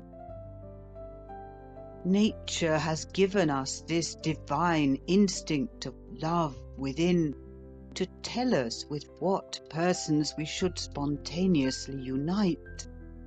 Will you fly in her face and unite with a man whom you feel and know to be wholly unworthy of you? With us, such conduct would be considered disgraceful. We think every man and woman should be free to do as they will with their own persons, for that is the very basis and foundation of personal liberty. But if any man or woman were openly to confess they yielded their persons to another for any other reason than because the strongest sympathy and love compelled them, we should silently despise them. If you don't love Monteith, it's your duty to him, and still more your duty to yourself and your unborn children, at once to leave him. If you do love me, it's your duty to me, and still more your duty to yourself and our unborn children, at once to cleave to me. Don't let any sophisms of taboo-mongers come in to obscure that plain, natural duty. Do right first, let all else go. For one of yourselves, a poet of your own, has said truly, because right is right, to follow right were wisdom in the scorn of consequence. Frida looked up at him with admiration in her big black eyes. She had found the truth, and the truth had made her free. "Oh, Bertram," she cried with a tremor, "it's good to be like you. I felt from the very first how infinitely you differed from the men about me. You seemed so much greater and higher and nobler. How grateful I ought to be to Robert Monteith for having spoken to me yesterday and forbidden me to see you. For if he hadn't, you might never have kissed me last night, and then I might never have seen things as I see them at present." There was another long pause, for the best things we each say to the other are said in the pauses. Then Frida relapsed once more into speech. "But what about the children?" she asked, rather timidly. Bertram looked puzzled. Why, what about the children? He repeated in a curious way. What difference on earth could that make to the children? "Can I bring them with me, I mean?" Frida asked, a little tremulous for the reply. "I couldn't bear to leave them. Even for you, dear Bertram, I could never desert them." Bertram gazed at her dismayed. "Leave them?" he cried. "Why, Frida, of course you could never leave them.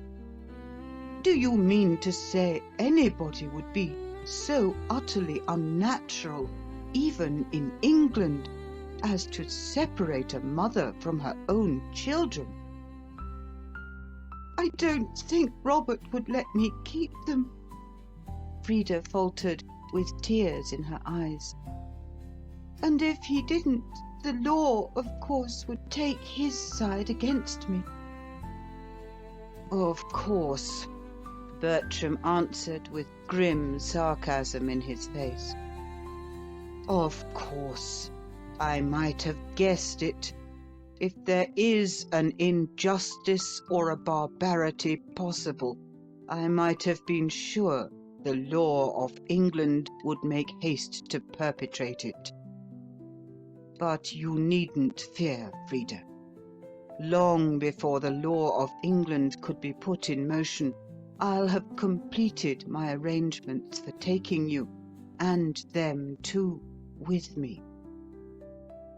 There are advantages sometimes, even in the barbaric delay of what your lawyers are facetiously pleased to call justice." "Then I may bring them with me?" Frida cried, flushing red. Bertram nodded assent.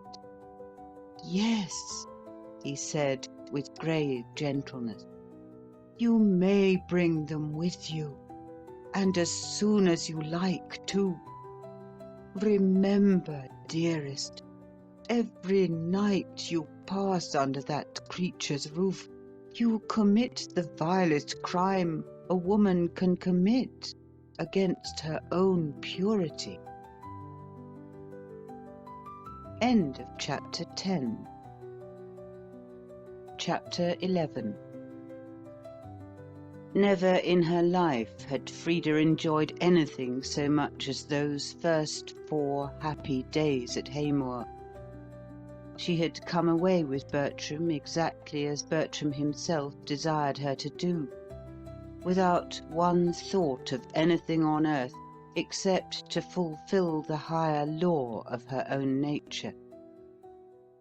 And she was happy in her intercourse with the one man who could understand it, the one man who had waked it to its fullest pitch, and could make it resound sympathetically to his touch in every chord and every fibre. They had chosen a lovely spot on a heather-clad moorland, where she could stroll alone with Bertram among the gorse and ling, utterly oblivious of Robert Monteith and the unnatural world she had left for ever behind her.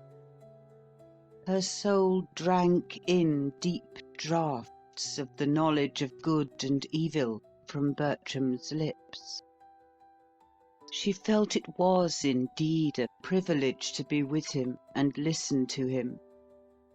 She wondered how she could ever have endured that old, bad life with the lower man who was never her equal, now she had once tasted and known what life can be when two well-matched souls walk it together abreast in holy fellowship. The children, too, were as happy as the day was long. The heath was heaven to them. They loved Bertram well, and were too young to be aware of anything unusual in the fact of his accompanying them. At the little inn on the hilltop where they stopped to lodge, nobody asked any compromising questions, and Bertram felt so sure he could soon complete his arrangements for taking Frida and the children home, as he still always phrased it, that Frida had no doubts for their future happiness. As for Robert Monteith, that bleak, cold man, she hardly even remembered him.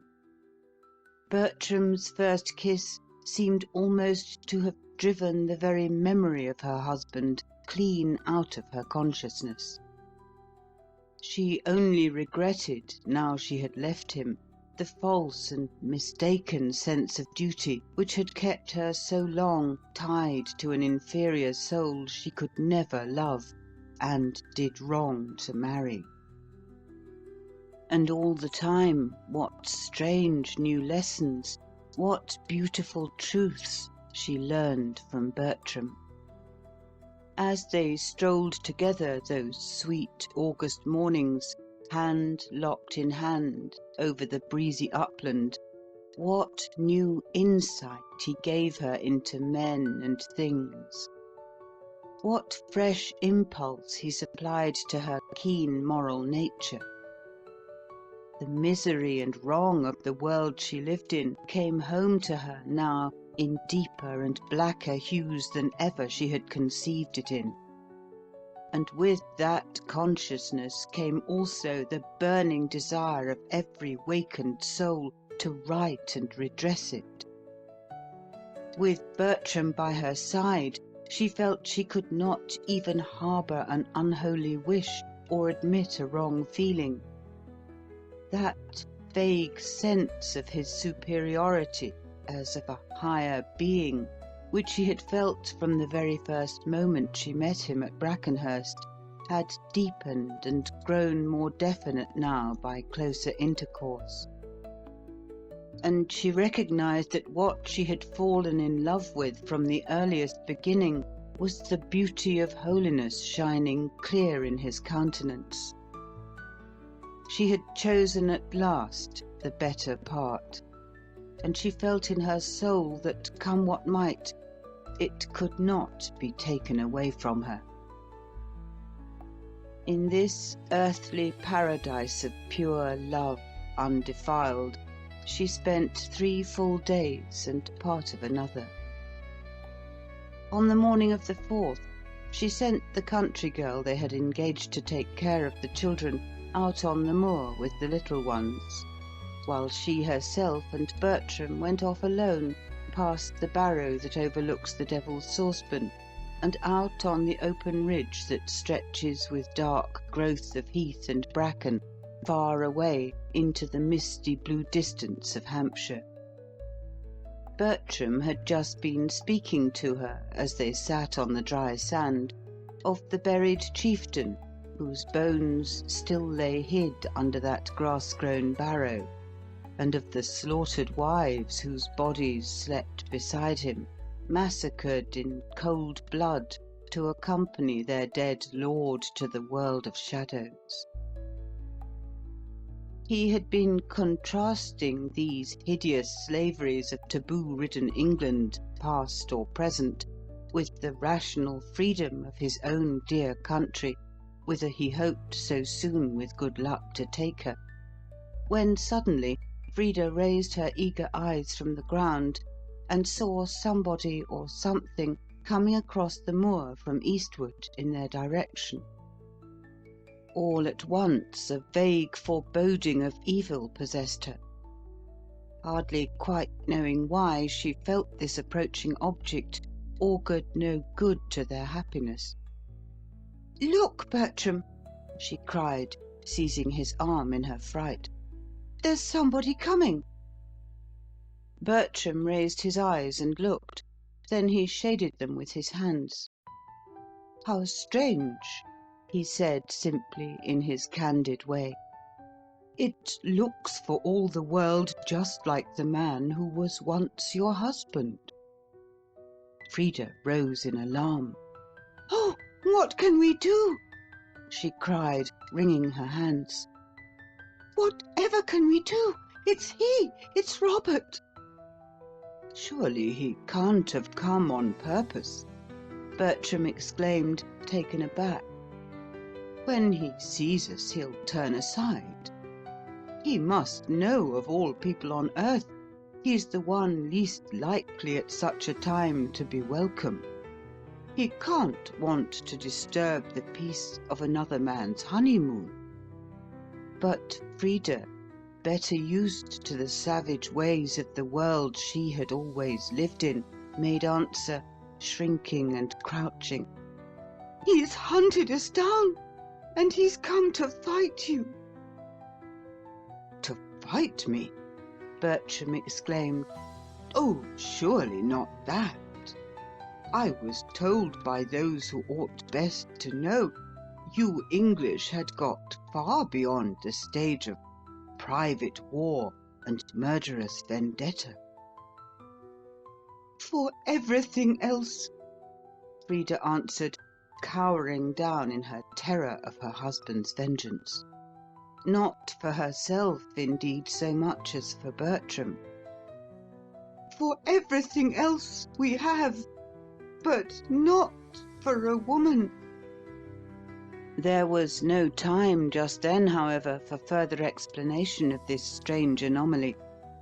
Monteith had singled them out from a great distance, with his keen, clear sight, inherited from generations of Highland ancestors, and now strode angrily across the moor with great wrathful steps in his rival's direction. Frida nestled close to Bertram to protect her from the man to whom her country's laws and the customs of her tribe would have handed her over blindfold. Bertram soothed her with his hand, and awaited in silence, with some dim sense of awe, the angry barbarian's arrival. He came up very quickly and stood full in front of them, glaring with fierce eyes at the discovered lovers. For a minute or two his rage would not allow him to speak, nor even to act. He could but stand and scowl from under his brows at Bertram. But after a long pause, his wrath found words. "You infernal scoundrel!" he burst forth. "So at last I've caught you. How dare you sit there and look me straight in the face? You infernal thief, how dare you?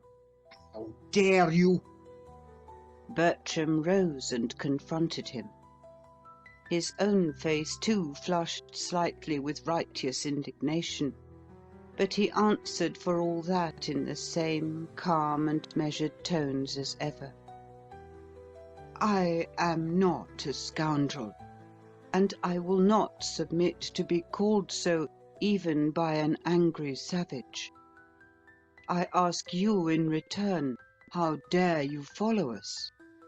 You must have known your presence would be very unwelcome.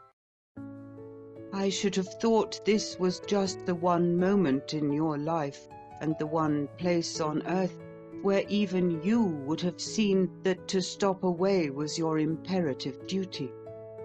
Mere self-respect would dictate such conduct. This lady has given you clear proof indeed that your society and converse are highly distasteful to her." Robert Monteith glared across at him with the face of a tiger. "You infamous creature!" he cried, almost speechless with rage. "Do you dare to defend my wife's adultery?" Bertram gazed at him with a strange look of mingled horror and astonishment. "You poor wretch," he answered, as calmly as before, but with evident contempt. "How can you dare such a thing as you to apply these vile words to your moral superiors? Adultery it was indeed, and untruth to her own higher and purer nature, for this lady to spend one night of her life under your roof with you. What she has taken now in exchange is holy marriage, the only real and sacred marriage, the marriage of true souls, to which even the wiser of yourselves, the poets of your nation, would not admit impediment. If you dare to apply such base language as this to my lady's actions, you must answer for it to me, her natural protector, for I will not permit it." At the words, quick as lightning, Monteith pulled from his pocket a loaded revolver and pointed it full at his rival. With a cry of terror, Frida flung herself between them and tried to protect her lover with the shield of her own body. But Bertram gently unwound her arms and held her off from him tenderly. "No, no, darling," he said slowly, sitting down with wonderful calm upon a big grey sarsen stone that abutted upon the pathway. "I had forgotten again. I keep always forgetting what kind of savages I have to deal with. If I chose, I could snatch that murderous weapon from his hand and shoot him dead with it in self-defence, for I'm stronger than he is. But if I did, what use? I could never take you home with me. And after all, what could we either of us do in the end in this bad, wild world of your fellow countrymen? They would take me and hang me, and all would be up with you. For your sake, Frida, to shield you from the effects of their cruel taboos, there's but one course open. I must submit to this madman. He may shoot me if he will. Stand free and let him." But with a passionate oath, Robert Monteith seized her arm and flung her madly from him. She fell, reeling on one side. His eyes were bloodshot with the savage thirst for vengeance. He raised the deadly weapon. Bertram Ingledew, still seated on the big round boulder, opened his breast in silence to receive the bullet. There was a moment's pause. For that moment, even Monteith himself, in his maniac mood, felt dimly aware of that mysterious restraining power all the rest who knew him had so often felt in their dealings with the alien. But it was only for a moment. His coarser nature was ill-adapted to recognize that ineffable air as of a superior being that others observed in him. He pulled the trigger and fired. Frida gave one loud shriek of despairing horror. Bertram's body fell back on the bare heath behind it. End of chapter 11. Chapter 12. Mad as he was with jealousy, that lowest and most bestial of all the vile passions man still inherits from the ape and tiger, Robert Monteith was yet quite sane enough to know in his own soul what deed he had wrought, and in what light even his country's barbaric laws would regard his action. So the moment he had wreaked to the full his fiery vengeance on the man who had never wronged him, he bent over the body with strangely eager eyes, expecting to see upon it some evidence of his guilt, some bloody mark of the hateful crime his own hand had committed. At the same instant, Frida, recovering from his blow that had sent her reeling, rushed frantically forward, flung herself with wild passion on her lover's corpse, and covered the warm lips with hot, despairing kisses. One marvellous fact, however, impressed them both with a vague sense of the unknown and the mysterious from the very first second. No spot nor trace of blood marred the body anywhere. And even as they looked, a strange perfume, as of violets or of burning incense, began by degrees to flood the moor around them. Then, slowly, while they watched, a faint blue flame seemed to issue from the wound in Bertram's right side and rise lambent into the air above the murdered body. Frida drew back and gazed at it, a weird thrill of mystery and unconscious hope beguiling for one moment her profound pang of bereavement.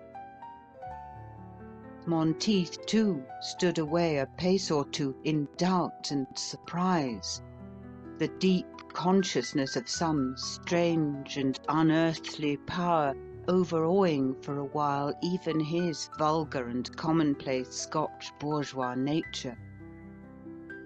Gradually, as they gazed, the pale blue flame, rising higher and higher, gathered force and volume, and the perfume as of violets became distinct on the air, like the savour of a purer life than this century wots of.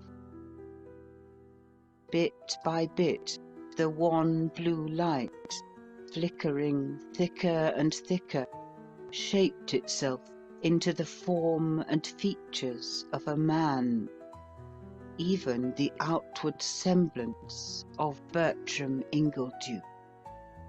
Shadowy, but transfigured with an ineffable glory, it hovered for a minute or two above the spot on the moor where the corpse had lain. For now they were aware that as the flame shape formed, the body that lay dead upon the ground beneath dissolved by degrees and melted into it. Not a trace was left on the heath of Robert Monteith's crime. Not a dapple of blood, not a clot of gore. Only a pale blue flame and a persistent image represented the body that was once Bertram Ingledew's. Again, even as they looked, a still weirder feeling began to creep over them. The figure, growing fainter, seemed to fade away piecemeal in the remote distance. But it was not in space that it faded.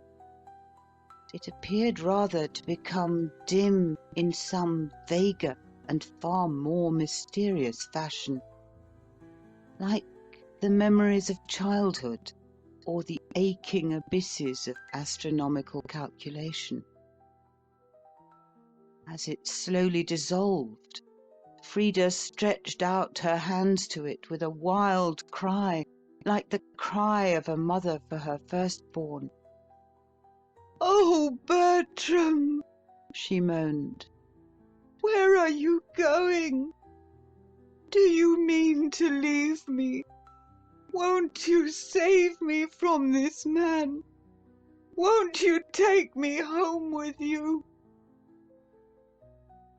Dim and hollow, as from the womb of time unborn, A calm voice came back to her across the gulf of ages. "Your husband willed it, Frida, and the customs of your nation. You can come to me, but I can never return to you. In 3 days longer your probation would have been finished. But I forgot with what manner of savage I had still to deal. And now I must go back once more to the place whence I came, to the 25th century." The voice died away in the dim recesses of the future. The pale blue flame flickered forward and vanished. The shadowy shape melted through an endless vista of tomorrows. Only the perfume as of violets or of a higher life still hung heavy upon the air, and a patch of daintier purple burned bright on the moor, like a pool of crimson blood where the body had fallen. Only that, and a fierce ache in Frida's tortured heart. Only that, and a halo of invisible glory round the rich red lips, where his lips had touched them. End of chapter 12. Chapter 13. Frida seated herself in her misery on the ice-worn boulder where 3 minutes earlier Bertram had been sitting. Her face was buried in her bloodless hands. All the world grew blank to her. Monteith, for his part, sat down a little way off with folded arms on another sarsen stone, fronting her. The strange and unearthly scene they had just passed through impressed him profoundly. For the first few minutes a great horror held him. But his dogged Scottish nature still brooded over his wrongs, in spite of the terrible sight he had so unexpectedly evoked. In a way he felt he had had his revenge, for had he not drawn upon his man and fired at him and killed him? Still, after the fever and torment of the last few days, it was a relief to find, after all, he was not, as this world would judge, a murderer. Man and crime were alike mere airy phantoms. He could go back now to the inn and explain with a glib tongue how Mr. Ingledew had been hurriedly called away to town on important business. There was no corpse on the moor, no blabbing blood to tell the story of his attempted murder. Nobody anywhere, he felt certain in his own stolid soul, would miss the mysterious alien who came to them from beyond the distant abyss of centuries. With true Scotch caution, indeed, even in the midst of his wrath, Robert Monteith had never said a word to anyone at Brackenhurst of how his wife had left him. He was too proud a man, if it came to that, to acknowledge what seemed to him a personal disgrace, till circumstances should absolutely force such acknowledgment upon him. He had glossed it over, meanwhile, with the servants and neighbours, by saying that Mrs. Monteith had gone away with the children for their accustomed holiday, as always in August. Frida had actually chosen the day appointed for their seaside journey as the fittest moment for her departure with Bertram, so his story was received without doubt or inquiry. He had bottled up his wrath in his own silent soul. There was still room, therefore, to make all right again at home in the eyes of the world, if but Frida was willing. So he sat there long, staring hard at his wife in speechless debate, and discussing with himself whether or not to make temporary overtures of peace to her. In this matter, his pride itself fought hard with his pride. That is the wont of savages. Would it not be better, now Bertram Ingledew had fairly disappeared for ever from their sphere, to patch up a hollow truce, for a time at least, with Frida, and let all things be to the outer eye exactly as they had always been? The bewildering and brain-staggering occurrences of the last half-hour, indeed, had struck deep and far into his hard Scotch nature. The knowledge that the man who had stolen his wife from him, as he phrased it to himself in his curious, belated medieval phraseology, was not a real live man of flesh and blood at all, but an evanescent phantom of the 25th century, made him all the more ready to patch up, for the time being, a nominal reconciliation. His nerves, for even he had nerves, were still trembling to the core with the mystic events of that wizard morning. But clearer and clearer still, it dawned upon him each moment that if things were ever to be set right at all, they must be set right then and there, before he returned to the inn, and before Frida once more went back to their children. To be sure, it was Frida's place to ask forgiveness first, and make the first advances. But Frida made no move. So after sitting there long, salving his masculine vanity with the flattering thought that after all his rival was no mere man at all, but a spirit, an avatar, a thing of pure imagination, he raised his head at last and looked inquiringly towards Frida. "Well?" he said slowly. Frida raised her head from her hands and gazed across at him scornfully. "I was thinking," Monteith began, feeling his way with caution, but with a magnanimous air, "that perhaps, after all, for the children's sake, Frida—" With a terrible look, his wife rose up and fronted him. Her face was red as fire. Her heart was burning. She spoke with fierce energy.